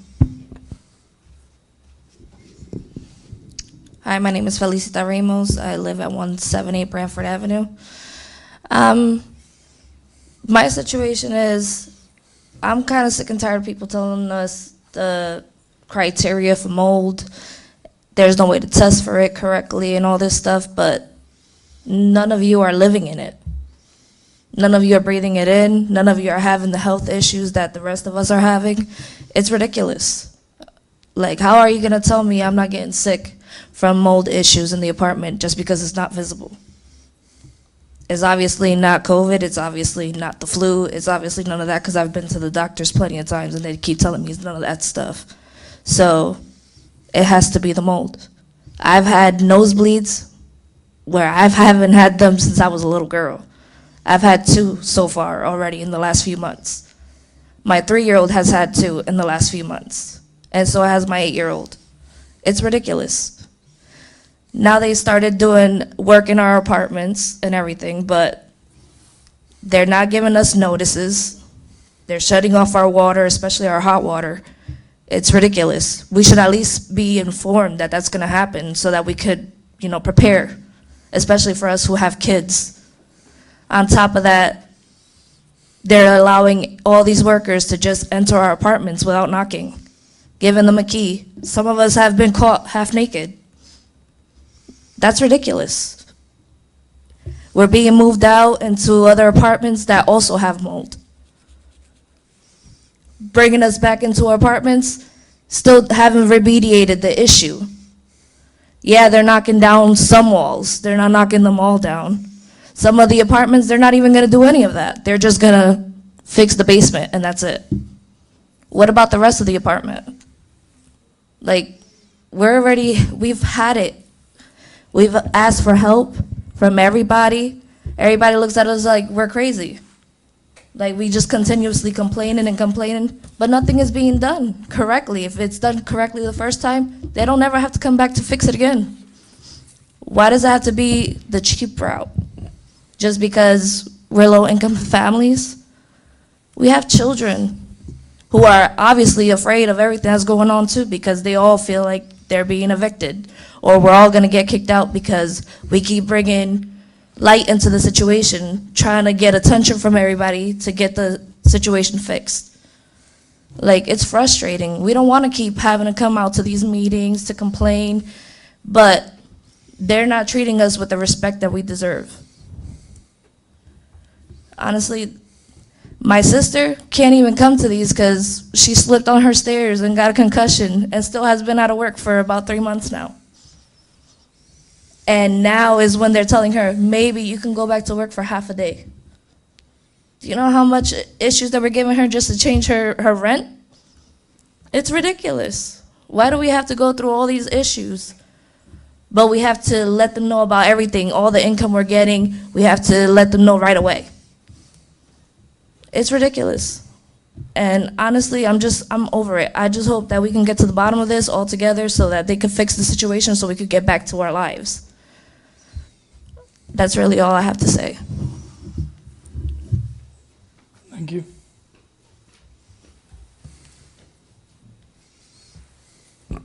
Michael Boucher.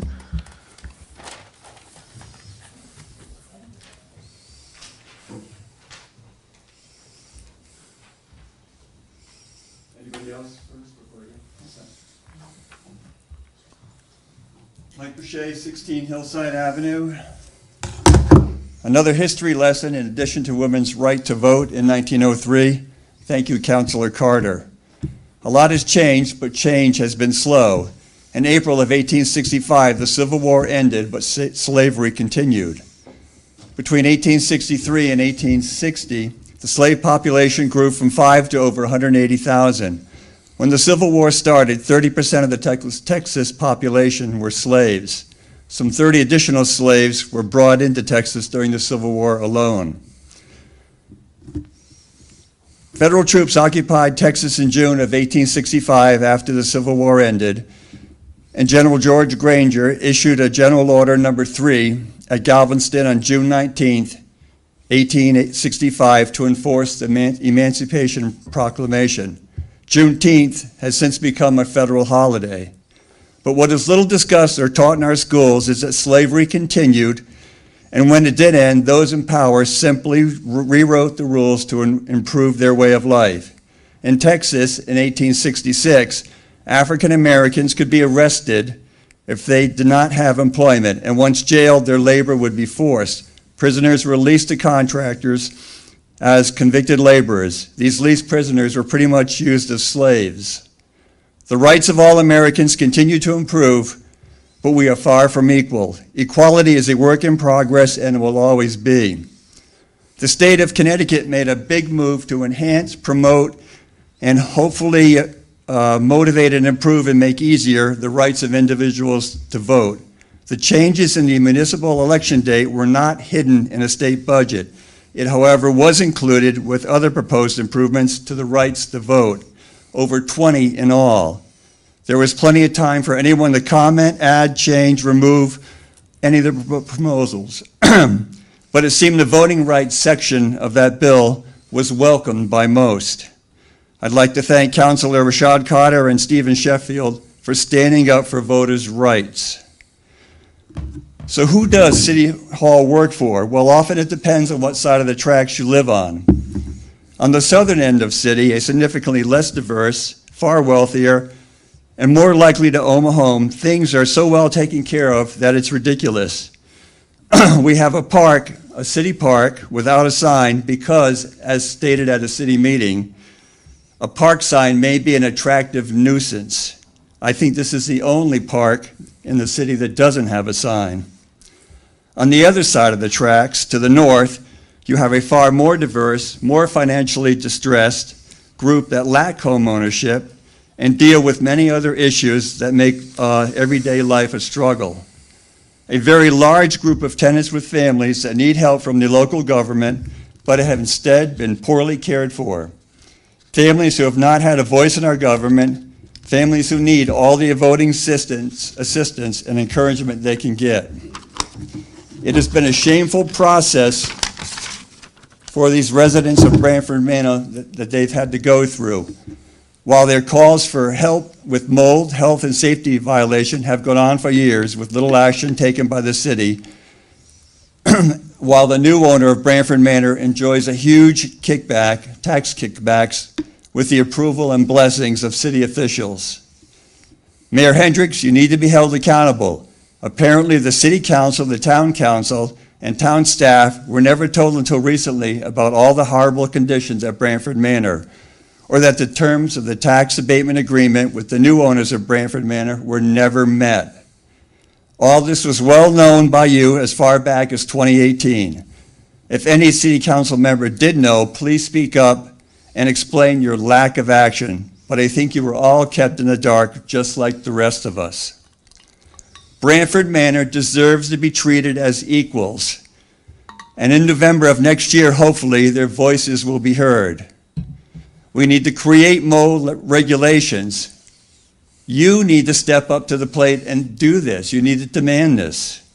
We need to revamp the rental housing code violations more in line with Chapter 135, the State of Connecticut Uniform Relocation Act, and start helping displaced residents due to code violations that need correcting and pose a threat to their health and safety. It also helps put related on a strict timeline for repairs. This nonsense has to end. It's in your hands. It hasn't been done. It's gotten ridiculous. And you put the city of Groton in a very bad spotlight. Your time is up. Thanks. Do you have anyone else? Ian Thomas. Okay.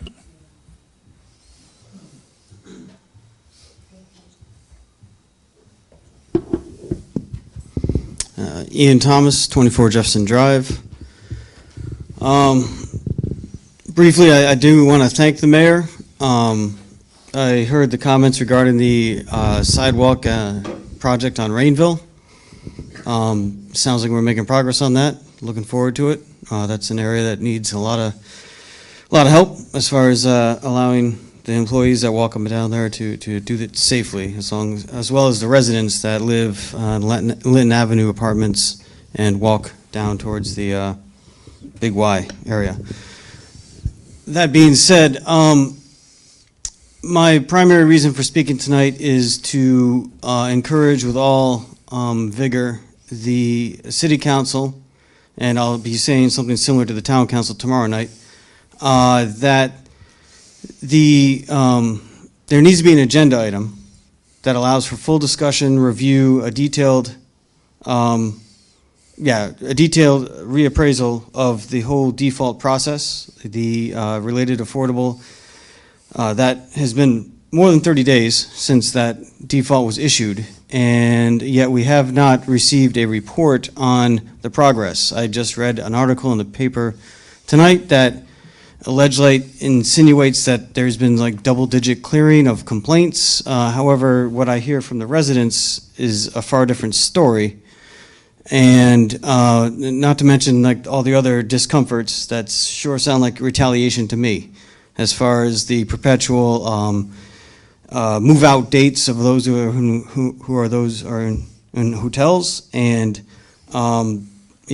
that's just a constant stressor. There needs to be a better way of doing this that's far more respectful of the residents.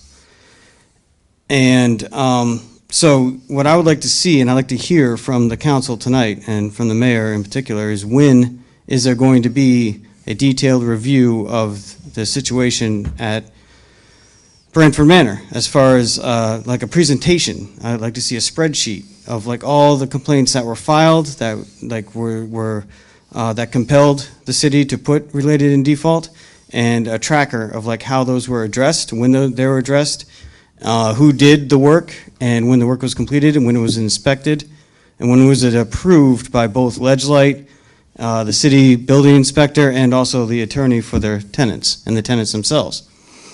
If we don't have that, then we don't have a resolution to this situation.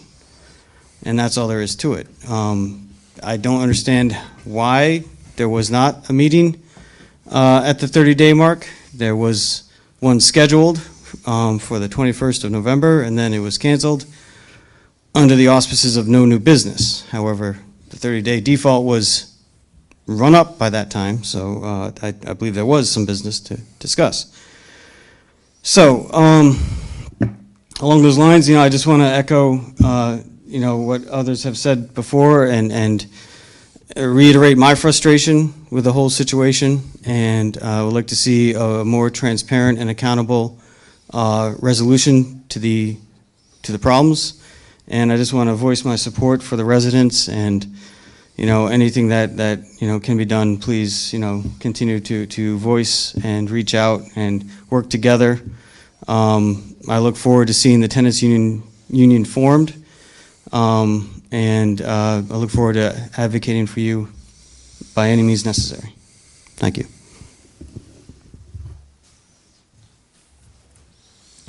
That's all that's signed up. Do you have a question? No. Okay. I'd like to just sign up.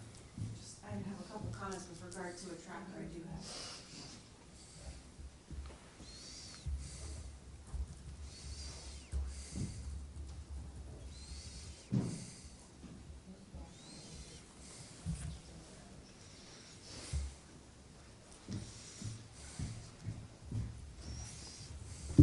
My name is Amity Arscott. I'm an attorney in Groton. I represent over 100 families who live at Branford Manor or who have lived there. I want to make a couple of comments because I do have a spreadsheet that was provided to me by Ledgelight, and just looking through it briefly because I got it on Friday.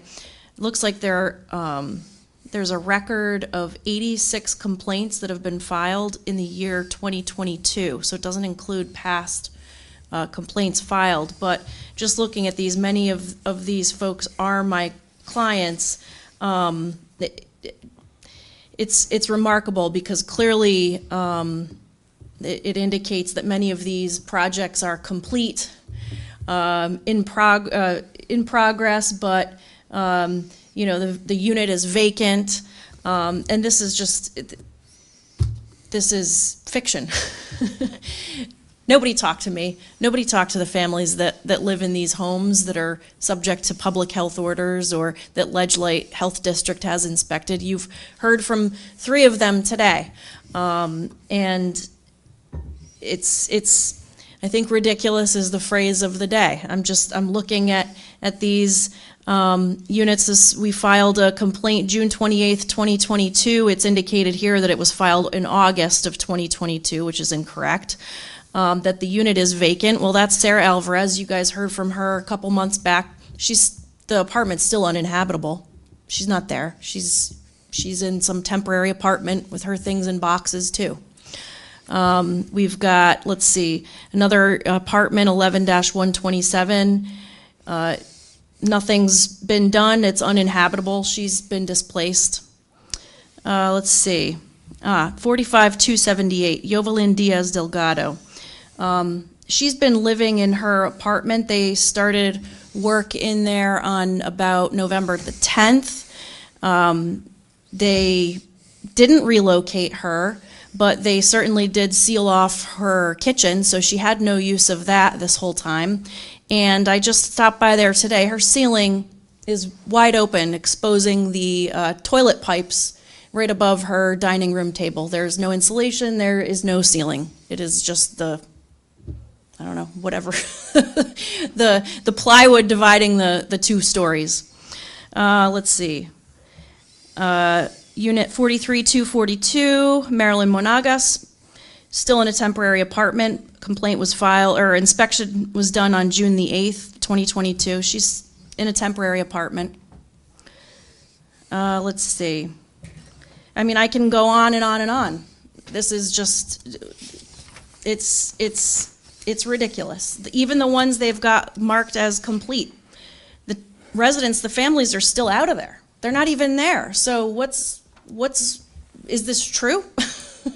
I'd love the opportunity to be heard more on this issue. I really do think that, you know, some serious cooperation is needed, but this is just, it's certainly not worthy of a $15 million tax discount. These apartments are still uninhabitable. Tax incentives clearly do not work. And they're essentially unenforceable, and the people that are the ones who lose out are these families, these kids that go to our public schools, people that work per diem in nursing homes that, you know, that take care of our elderly. It's not right. It's not right. Thanks for your time. Thank you. Anyone else? That's Is all. is there anyone else who would like to speak? Okay. All right, we will move on to response to citizens petitions. I'll put it up, Councilor McCabe. My question actually is for you, Mr. Mayor. When I was listening to some of the comments, and something that particularly resonated with me was the fact that people are entering apartments without authorization, without notification, and in some cases, when, you know, women are not even in a state of dress. That is unacceptable on every level in my mind. And I've rented before. I've signed lease agreements. There's always a statement saying they're going to give you a 24-hour notice or whatever, and that's I think standard. Why would there not be recourse? Because I know I'd be on the phone if somebody walked in my apartment. I don't care who they say they are. If I don't know about it, they shouldn't be entering.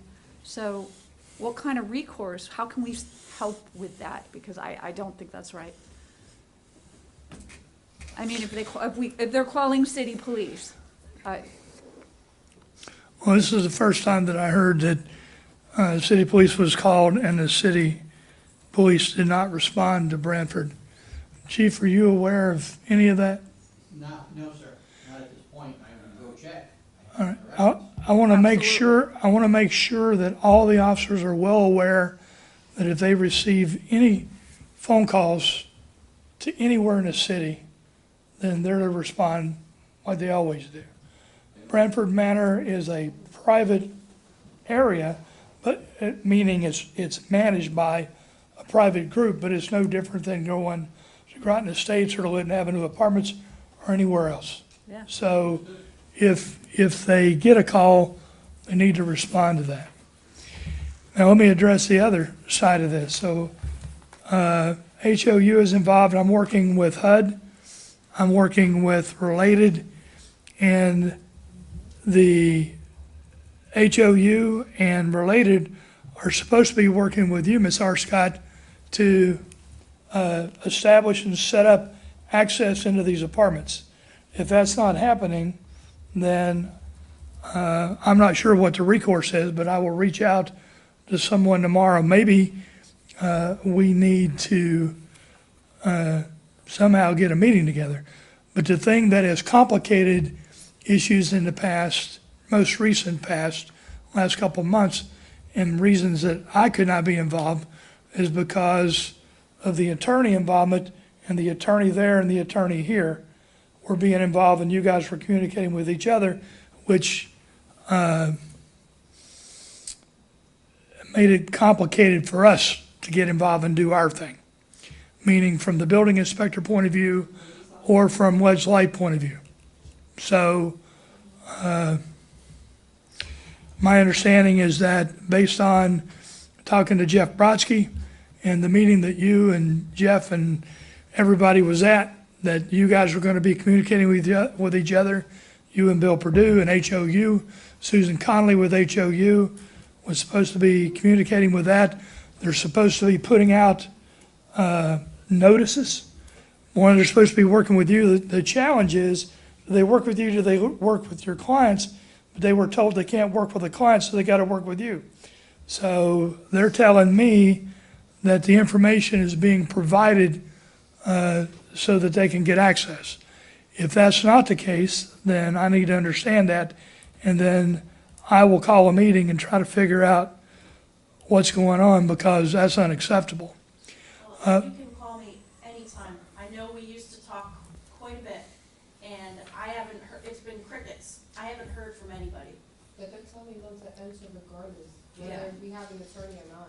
The workers are telling us, the contractors are telling us that the office is saying, whether we have the sign on our door that says they have to get authorization to enter regardless. All right, hold on. We're not going to get into a back and forth. This is questions, this is comments to citizen petition, right? That where we're at? So comments to citizen petition. So we make sure that everybody understands what this is. It's an opportunity for the council to make a comment through me about this. It's not to get back and forth. It's certainly not to get in back and forth with the audience. And it's not to get in a back and forth with each other, because I don't want to violate FOIA requirements. So did your question get answered? I don't know if it got answered, but I plead that we do something about that, because Yeah. that we need to do something on that. Right. Councilor Carter. So I I can't speak for Groton City Police. I'm not going to speak for the mayor's office, but I do know with my experience in law enforcement, I'm currently a trooper with the Connecticut State Police. And if we were to respond in the same incident, right, and it's deemed a civil incident, right, which this is, right, then there would be no action, so to speak, that an officer or a trooper could make. And in fact, if there was action, right, the city and the police department could actually be sued, all right? So from what I'm hearing, right, and that it's a going back forth type of thing with two attorneys, that leaves it at a civil thing. So unless somebody was criminally violated in any way, the police cannot step in. So I'm just assuming that whoever responded was trying to explain that, or attempted to explain that that's not a police issue. It actually is a civil issue. But I'm just explaining. Again, I'm not going back and forth. Yeah, you just tell me. Yeah. Well, I'm explaining whether you want to hear it or not. I'm actually for you, and for. Just respond. I don't. All right. If the bank that owns your house goes into your house without you knowing. It's so again, I'm going to explain to the people who want to listen. It's a civil thing. So I know the police department wants to act, but legally they cannot act unless it's a criminal offense. And from what I'm hearing, that's a civil thing. Okay, so I'm just saying it's right now it's a lot of just knowing and being educated as far as what the capabilities of the police can actually do. You know. Okay. But my commitment is, I've asked the chief to look at it. He's going to look at it, and we'll go from there. Okay, Deputy Mayor Depot. Thank you, Mayor. I have a few responses. First, regarding the police substation was brought up, and I know that we had talked about it in the past, and I would like to see if, it may have been before when we had the old chief that it came up, I'm not sure, but I know that we were gonna look into if the substation, how it was being used before, if the residents want it, because I have honestly heard multiple things. I've heard some residents who like the substation there and some residents who don't like the substation there. And at this point, I think there's space for the police in the building, but there's not a regular presence. So before we do any kind of action on that, I would be interested to both see what the police department's activity level has been, and then somehow get an idea from the actual residents who live there if they still want that. Because if the answer is yes, I do think that it should be there. But if the answer is no, if the residents don't want it, then I don't think we should impose that on them either. So I don't know what the answer on that is, like how to figure that out. But I do think before we take action on either increasing or decreasing police presence, that we should be able to get an idea from the residents on what they want on that. Go ahead. I was going to address it, but finish your. Okay, well, I'm going to switch topics. Do you want me to address that now, or do you want me to wait till you're done? I'll finish my thing. Okay. The other thing is, someone commented on their property being broken. I know that, well, and this is actually a broader statement. Part of the difficulty with some of these things is that we don't know about them, and I have been trying to provide residents as often as possible with the right contacts, even if that contact is the mayor's office or myself. I know that there was a resident who had a broken TV that Brantford was not going to replace or not replace in a timely manner. And both the mayor and I followed up with different people at Brantford and got that replaced with a like TV because they were going to replace it with a smaller one, which is obviously not acceptable. So I know that we were able to put pressure. So I just want to encourage residents that has been successful. When we find out about stuff like that, we have been successful in getting that stuff either replaced or reimbursed for those things. Someone had an issue with an air conditioner as well. So I just want to encourage people to send us emails. If you have a picture of an item that was broken, we can push to have them replace those things as they should. There's a few other things that I think, I directly plan to follow up with related. I do contact them fairly often, including the lack of trash pickup. That's unacceptable, obviously. The fact that your key opens other people's property is ridiculous. So those types of things, I took lots of notes. I do plan on following up on those for people. And I just want to say, I know that we sometimes are, as Councilor Carter stated, limited by the law. And in those times, my goal has been to try to fill the gap of information on where residents can find resources for those things, even in areas where we can't necessarily help, if that makes sense. So, my contact information is online. I try to post it fairly often on Facebook. I am open to anyone contacting me. Email is the easiest because it provides a paper trail, allows us to follow up. Speaking of paper trail, I have the same spreadsheets that Attorney Arscott has. If you have specific, because I have no way of knowing, so I get that spreadsheet from Ledgelite and it just says, it tells me all the info. If there are specific instances that you can lay out and email us, we can look into them. This is the first I'm hearing that that spreadsheet is inaccurate, because we look at the spreadsheet and there are, I think someone commented, the number of units. There are 30-something units that show that their work has been completed, and we are not personally as counselors inspecting those units, so there's no way unless we're informed that that is inaccurate. So I would, again, just in general, urge for additional email communication and evidence of those things, because that allows us to put pressure on Brantford Manor to do those things. I am interested to see what the police chief has to say about the reports. If you have not been given notice that someone's coming in your apartment, you are allowed to call the building department. That is a violation. The building department can act. Unless it is a dire emergency, you don't have to let someone in your apartment, unless there's like an active fire, flooding, or like some kind of actual emergency. There are laws about that. You do not have to let them in. You can call and reschedule if you don't feel safe. you are allowed to call the police if you don't feel safe, and they should be responding to that. So that is something that I plan to follow up on as well. And I think that is all of my thanks. I think, yeah, thank you. Councilor Piazza? Thank you, Mayor.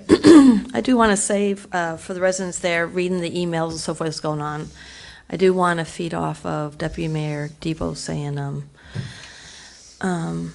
in reference to what we know. So when I look at all the spreadsheets and so forth and so on, so when I look at it, you know, sometimes they'll say didn't have access, so forth and so on, whatever it says, or it does say complete.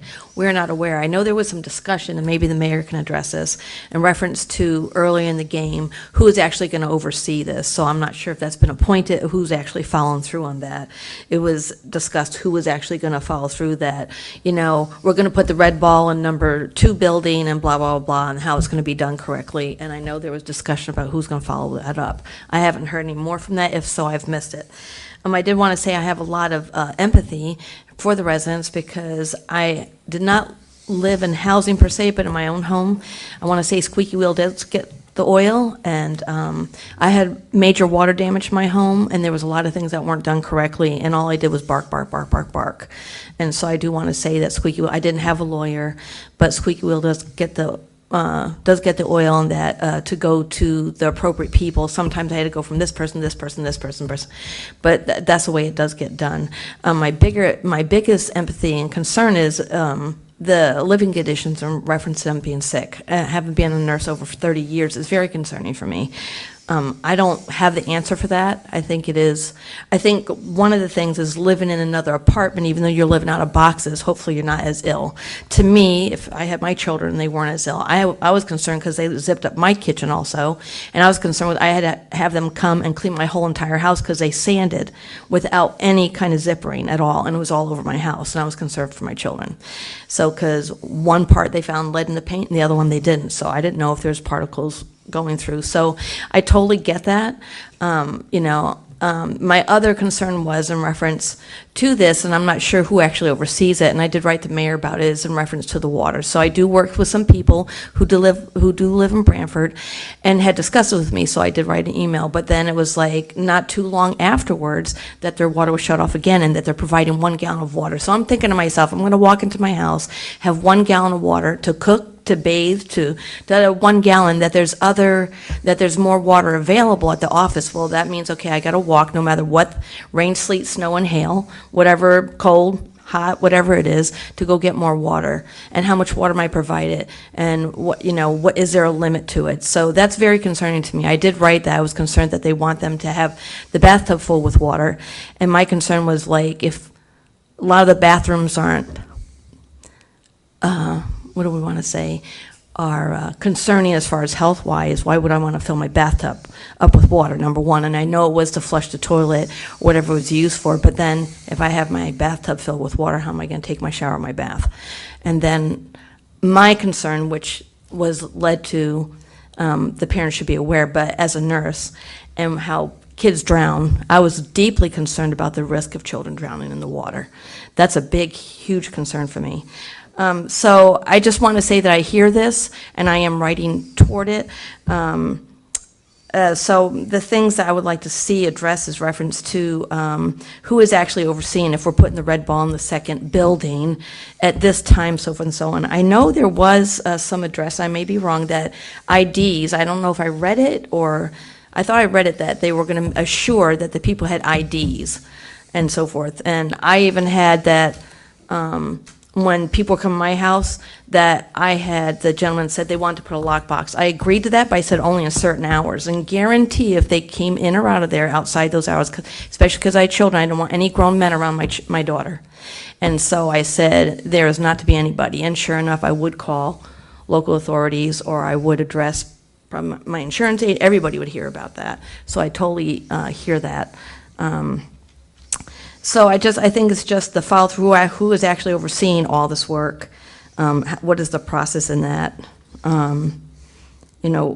where has it evolved from there, and also are they wearing IDs, and access, obviously. When I see that the apartment in the emails, that apartment wasn't accessible, you know, we could think a huge amount of things, but we really don't know why they're not accessible. Some of us, or somebody might think like, oh, well, they're not allowing them in the apartment. Well, if you don't allow somebody in the apartment, there's a lot of, your home, there's a lot of different reasons, you know.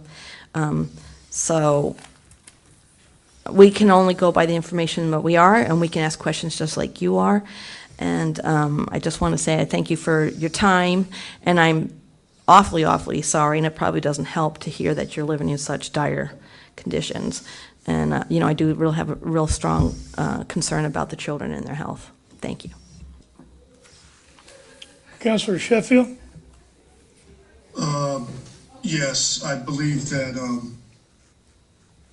you know, I think the point of not letting someone in your house isn't really so much the issue as that they had access regardless. They opened the door without your permission.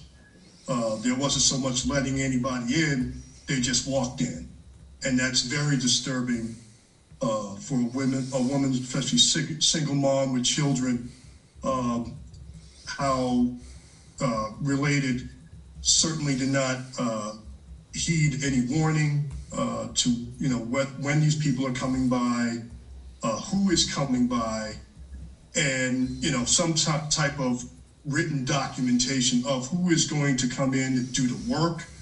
All those things need to be taken into account, and obviously that hasn't been done. And if it'll ever get done, we don't know, but hopefully this gets rectified, and if it has to be done through litigation, so be it. Thank you. That take care of the councilors. Okay, so let me address a couple things. So the police substation is listed on Exhibit 2. It says we can have a police substation if we request it. I'm talking to the chief is talking with Branford and Related to determine whether or not we need it, and how often do we need it. Do we need to just have a place that we can come to in and out? And we do have extra patrols that go through Branford just to make sure that that people know that the police are there.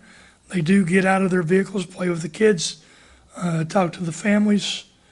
And so I know there was a period of time where they were spending time in the, what was the computer room.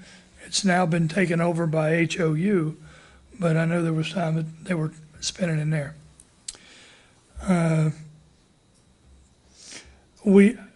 So I can't fix what I don't know. So when I find out things, then I go through my channels, and I go to HOU, and I go to Related, I go to HUD. I make sure that I keep the deputy mayor informed, keep John Bird informed, so we're all on the same page. So this goes. I'm going to ask for some additional information, Ms. Arscott. I will reach out to you later this week so we can all get on the same page. I'm also going to reach out to their attorneys. I'm not sure with the lawsuits that's there. I don't know if that complicates matters or not. I'm not sure. And frankly, I don't care. We got to get to the bottom of this. My bottom line has always been to take care of the families that are there and to make sure they have a safe place to live. Replacing items. For example, Deputy Mayor Depot talked about the TV. There was also Latasha's air conditioner. There was also a picture on Facebook where there was a couch and some other material other items that had been removed from a residence apartment and was basically in the yard. And I wrote a scathing email, and I'm still waiting on the answer to that about how they're treating residents' belongings, because these are personal belongings and they need to be treated with respect. So I'm looking at that oversight. So let's talk about process real quick, and then how we got to where we are and where we are. The way it's supposed to work is if you have a problem in your apartment, you're supposed to go to the main office, complain. They come out, inspect it, put a work order in, and then fix it. That had somehow fallen by the wayside, and so we got involved. And so since May 6th, things have changed, and I've gotten more involved. Building inspectors got involved, and we're taking information straight from people, straight off spreadsheets. Some people are filing complaints using a form, some are not. I was taking information off a Facebook post, sending them letters and sending them emails and say, fix this, and we're keeping track. We got involved, John Burt and I and the building inspector and the town building inspector did a first tour. I forget when it was, but we inspected something like 10 apartments. So going back to May 6th, I asked people to write down what their problems were. I went to Related, gave them that, went to my building inspector and said, track this, and then met with Related the next Friday to talk about way ahead. So John and I, we did our inspections. We formally wrote up the inspection. That went out. And then once we got some complaints, so let's talk about complaints. We got, I think, 30 or 40 complaints from the attorney. I think you gave us those, right, in the beginning.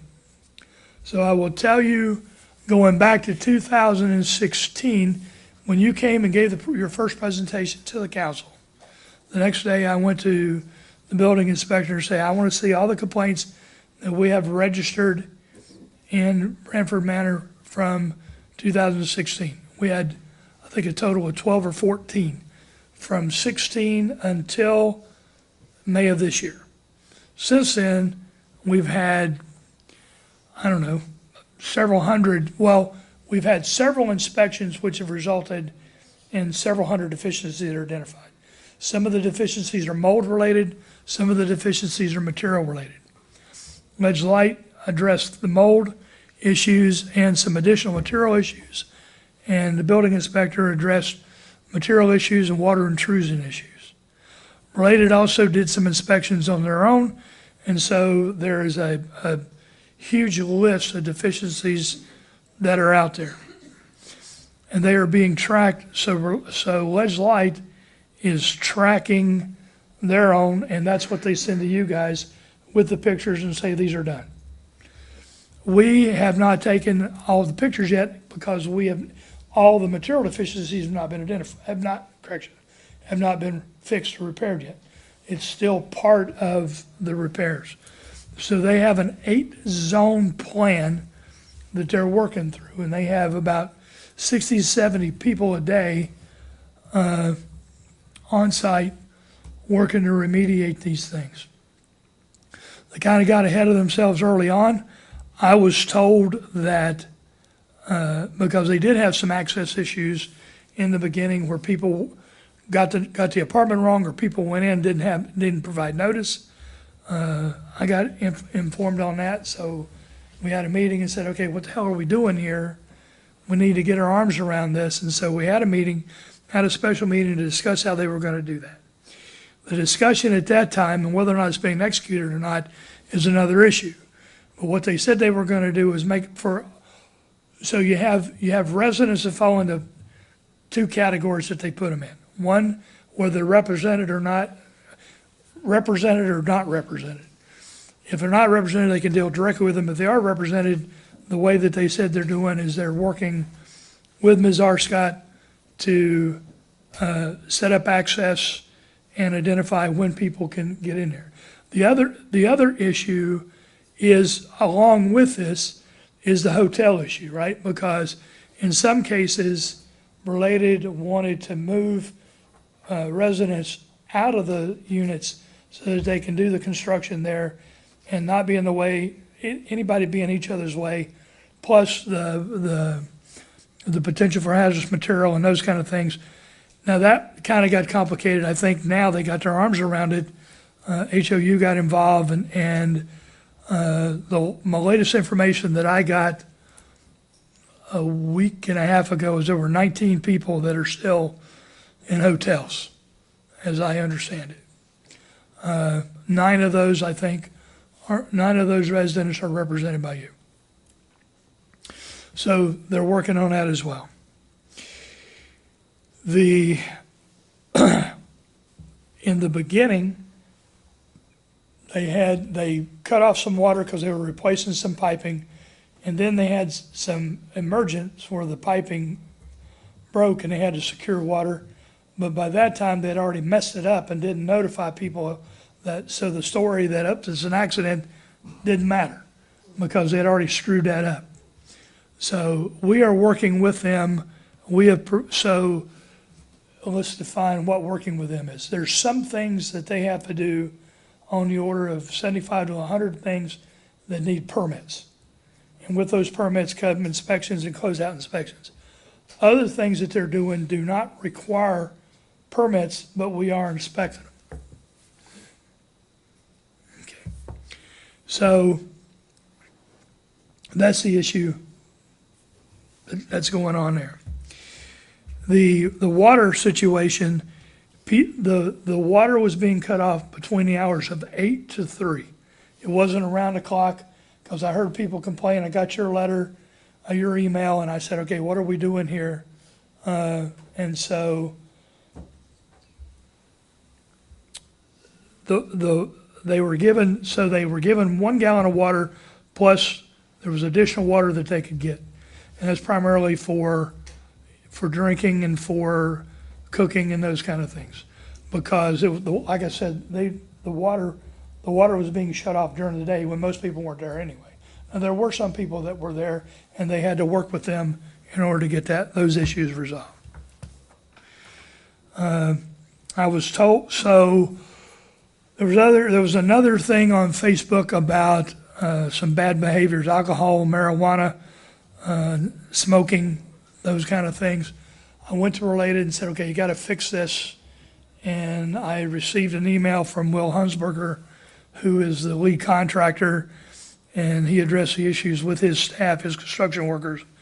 And my understanding is they've gotten their arms around that, and I haven't heard any more complaints on that. If that's not the case, I need to know that, because I'll go back again. I mean, I get a complaint, and then I address the complaint. I assume it's fixed unless I hear otherwise, right? I mean, that's how I have to handle it at this point. They're also supposed to be putting uniforms. Everybody's supposed to have a uniform so that they can be identified as one of the workers. That's what I was told they were going to have. Now let's talk about, what does 30 days mean? There's a misconception by a whole lot of people, including people on the town council, that 30 days meant once you issued the letter, 30 days later, they're still in default or they go to termination. That is not what the letter says. That is not the intent of the letter. The intent of the letter is they're working on deficiencies. So the deficiency is going to be in one of several categories. It's either working with a due date, completed, or extended beyond that due date if they need to get it extended. If they are not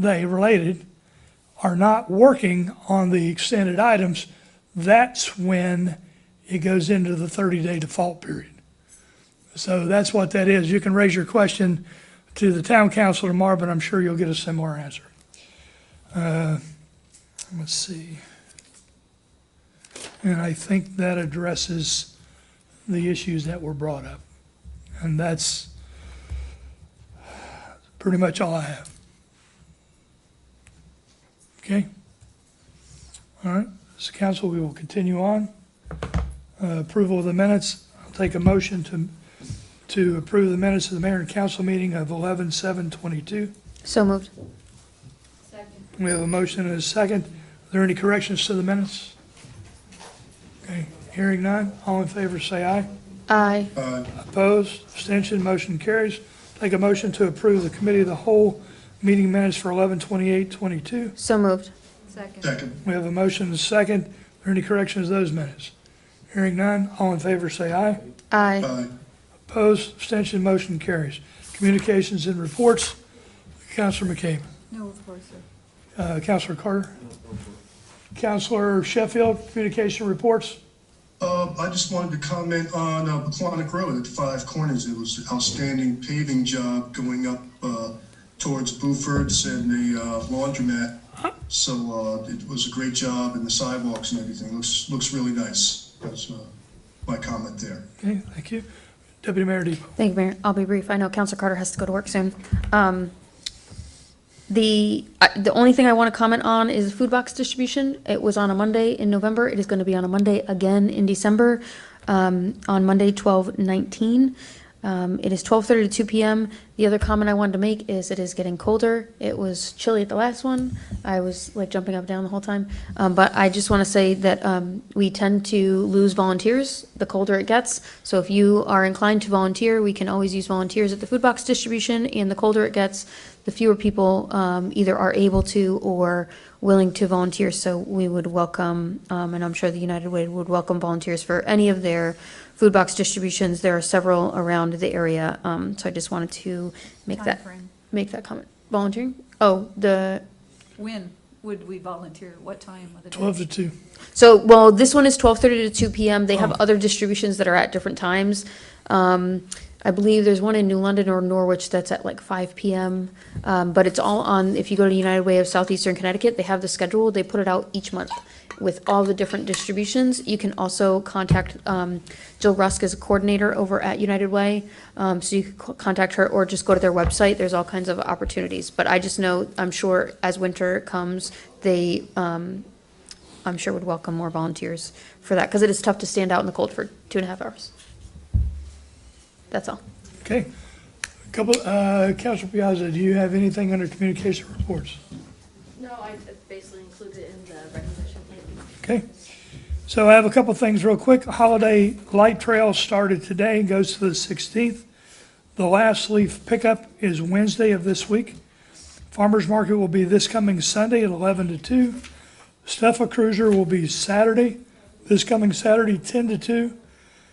There will be a Santa tour throughout the city on 12/17/22 from 1 to 3. And all this information is either on Facebook or on the website. And that's it. Committee referrals, are there any committee referrals? Seeing none, we'll move on to new business. Councilor McCabe. Resolution R-22-10-118. Therefore, be it resolved that the mayor and council authorize and approve the purchase of one Elgin Whirlwind 1 pure vacuum sweeper with single engine and single side broom from NC Wood Enviro LLC, 25A Bernhard Road, New Haven, Connecticut, for a total of $331,029.55 to be paid from approved fiscal year 22 capital funds. I so move. Second. We have a motion and a second. This was discussed during the committee of the whole. Is there any additional discussion? Hearing none, all in favor say aye. Aye. Opposed, abstention, motion carries. Deputy Mayor Depot. Thank you, Mayor. Resolution R-22-11-128. Therefore be it resolved that the mayor and council authorize and approve the purchase of one model year 2023 Ford F-550 4x2 and one Versalift insulated articulating telescopic aerial platform lift to include a 10% contingency for a total vehicle cost not to exceed $159,797.55 from Gengras Ford LLC, 225 New Britain Avenue, Plainville, Connecticut, to be paid from fiscal year 2023 capital funds. I so move. Second. We have a motion and a second. This was discussed during the committee of the whole. Is there any additional discussion? Hearing none, all in favor say aye. Aye. Opposed, abstention, motion carries. Councilor Piazza. Thank you, Mayor. Therefore, I'm sorry. This is R-22-11-129. Therefore, be it resolved that the mayor and council approve the reappointment of Brian Clinton, 12 Pepperidge Lane, Groton, Connecticut, as a regular member, Beach and Parks Committee, term to expire on December 31st, 2025. I so move. Second. We have a motion and a second. This was discussed in the committee of the whole. Is there any further discussion? Hearing none, all in favor say aye. Aye. Opposed, abstention, motion carries. Councilor Carter. R-22-11-130, therefore be resolved that the mayor and council approve the reappointment of Scott Nadu, 129 Blueberry Hill Road, Groton, Connecticut, as a regular member of the Beach and Parks Committee, term to expire December 31st, 2025. I so move. Second. We have a motion and a second. This was discussed during the committee of the whole. Is there any further discussion? Hearing none, all in favor say aye. Aye. Opposed? Abstention? Motion carries. Councilor Sheffield, 131. Thank you, Mayor.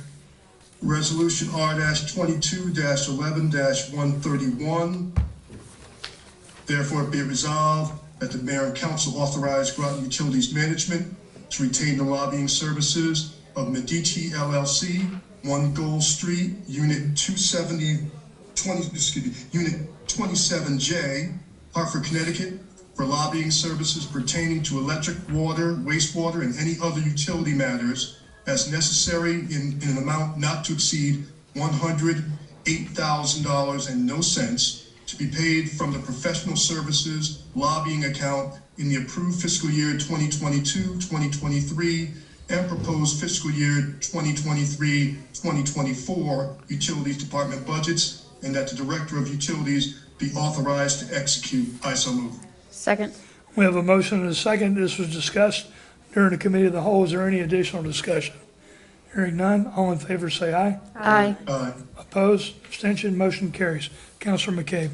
Resolution R-22-11-132, therefore be it resolved that the mayor and council authorize Groton Utilities Management to purchase annual maintenance and support of the North Star billing system and add-on modules from Harris Computer Systems, Inc., 62-133 Collections Center Drive, Chicago, Illinois, a sole source provider for Groton Utilities, electric, water, wastewater, utility billing, and Basra Light and Power Company electric utility billing for an amount not to exceed $79,273.41 to be paid from available funds in the approved fiscal year 2023 customer service budget. I so move.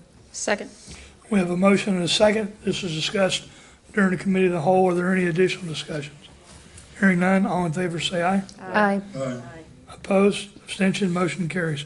Deputy Mayor Depot. Thank you, Mayor. Resolution R-22-11-133.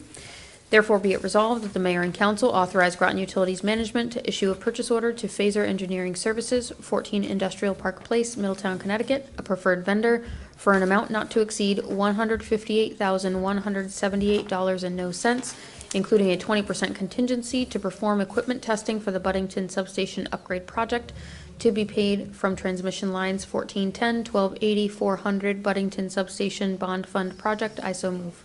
Second. We have a motion and a second. This was discussed during the committee of the whole. Is there any additional discussion? Hearing none, all in favor say aye. Aye. Opposed? Abstention? Motion carries. Councilor Piazza. Thank you, Mayor. Resolution R-22-11-134. Therefore be it resolved that the mayor and council accept Emergency Management Performance Grant, EMPG, sub-grant award in the amount of $10,000 and no cents, and the Supplemental Emergency Management Performance Grant Award in the amount of $13,313.40 from the State of Connecticut Department of Emergency Services and Public Protection, Division of Emergency Management and Homeland Security, 1111 Country Club Road, Middletown, Connecticut, and that the mayor, Keith Hedrick, be authorized to sign such document. I so move. Second. We have a motion and a second. This was discussed during the committee of the whole. Is there any additional discussion? Hearing none, all in favor say aye. Aye. Opposed? Abstention? Motion carries. So just real quick, I removed the blanket grant resolution. I sent some information in your packet. I sue the executive admin had run across this when she was in where she used to work. Chaplain, thank you. And she showed me this. We called Darlene Richards, and basically for this grant, for the Demas grant, once the mayor is elected, you can pass one blanket resolution for Demas grants only, not for all the others. And then that would go through the full term.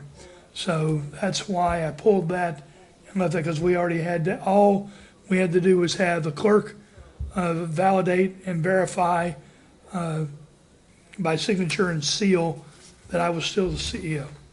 So I just wanted to make sure that you were aware of that. Councilor Carter, 135, please.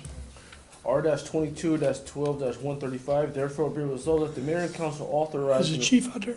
and approve the city of Groton to purchase cameras from Cross Camera Controls Incorporated, 74 Fruit Street Extension Unit 1, Milford, Massachusetts, for the total cost of $28,625.40 to be paid from the Justice Assistance Grant, Violence Crime Prevention Grant Funds.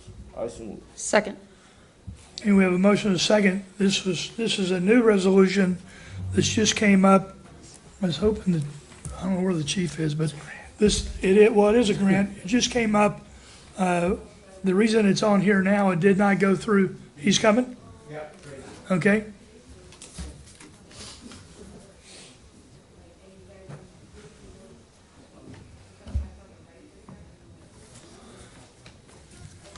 Hey, Chief, if you could come up, this is the camera grant. I just want you to quickly talk council through what this grant's for and why now.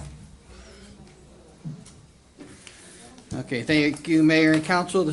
The camera grant was sent in front of you on February 7th, 2022 to approve, gave us approval to go through the JAG grant to get 4 cameras that we had spoke with before. And those 4 cameras are going to be at designations within the city it's part of the Violence Crime Prevention Grant Fund that we received. The council approved us to go for it. We got it. Now we're going to spend the money on the cameras, and we have to come back and present it. The captain has done all the research on the cameras, and she will give you greater details on that. If you have any questions on it. If you- I mean, I can tell you all about them. Right, if you have questions, it's You up have to the questions? council. Yeah, they're going to be on Bridge Street down here, and one's going to be over here on CBS and Meridian at this point in time. We spoke with Groton Utilities. Oh, yeah, we've involved, IT's been involved in utilities. I just sent them the locations, where we want them. It's at the access points, the egresses from the city for right now. Okay, there's 4 cameras, 2 on Bridge Street and 2 at CBS Highway. Okay, and they're multi-directional, and there's a pan tilt zoom camera that's also included in And it. we did get the 3 different companies. Yep. Because Oh, they're not each on one, the state yeah. bid, so we Yeah. got the 3 companies. They may not be the lowest price one initially. However, the captain decided, and I agree with her, that the ones we did go with, we own the equipment. So That's why there's no we selected storage this. fees, there's no upgrade fee, there's nothing. We own it, and No it's ours. annual cost. So it's, in the And long run, it's a cost saver. A 5-year unconditional warranty on it. So, yes. So it's a best value. Best value. Correct. And you can use best value as a benchmark for a purchase. And it's being paid for under the Right. grant. Any other questions or comments? Are they Councilor Pion. replacing, or they're upgrading, or Brand new. adding? We're adding these. Yes, Okay. We've brand never new. had them before. These are the first 4 that are gonna put in. The other ones are on another grant we're getting as well. Beautiful. Councilor Carter. And just to mention that, I mean, all this is a great thing, that's, I mean, without being said, but it's big. With Groton City being so close to the access of the highways, it's almost like we need things with the cameras, oftentimes if something happens, they put it out to the state police or other agencies, they're already on the highway and long gone, you know? And this right here, it brings that immediate access, the run back to actually get some type of description of who's coming in and who's coming out of the city, which is good. And if you check our dispatch center, we're remodeling it right now. We've got a whole bunch of new monitors up there to carry these cameras. Any other questions or comments? Hearing none, all in favor say aye. Aye. Opposed, abstention, motion carries. Thank Okay, you. that's it. Thank you, Chief. Thank you, Captain. Thank you. Okay, I'll take a motion to go into executive session pursuant. I'm not going to. Okay. Pursuant to Connecticut General Statute 1-206 Delta, regarding real estate to include the mayor and council, Superintendent Chet Bruce Kachevsky, and Director Gaudet. So moved. Second. But you We have a need, motion and a second. you need 4 votes. So One, you need Lisa to two. come back. Okay?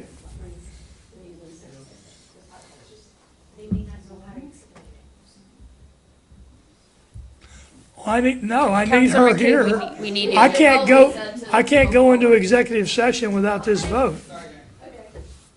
Okay? All in favor, say aye. Aye. Okay? Opposed? Abstention? Motion carries. We are in executive session. There will be no business coming out of executive session.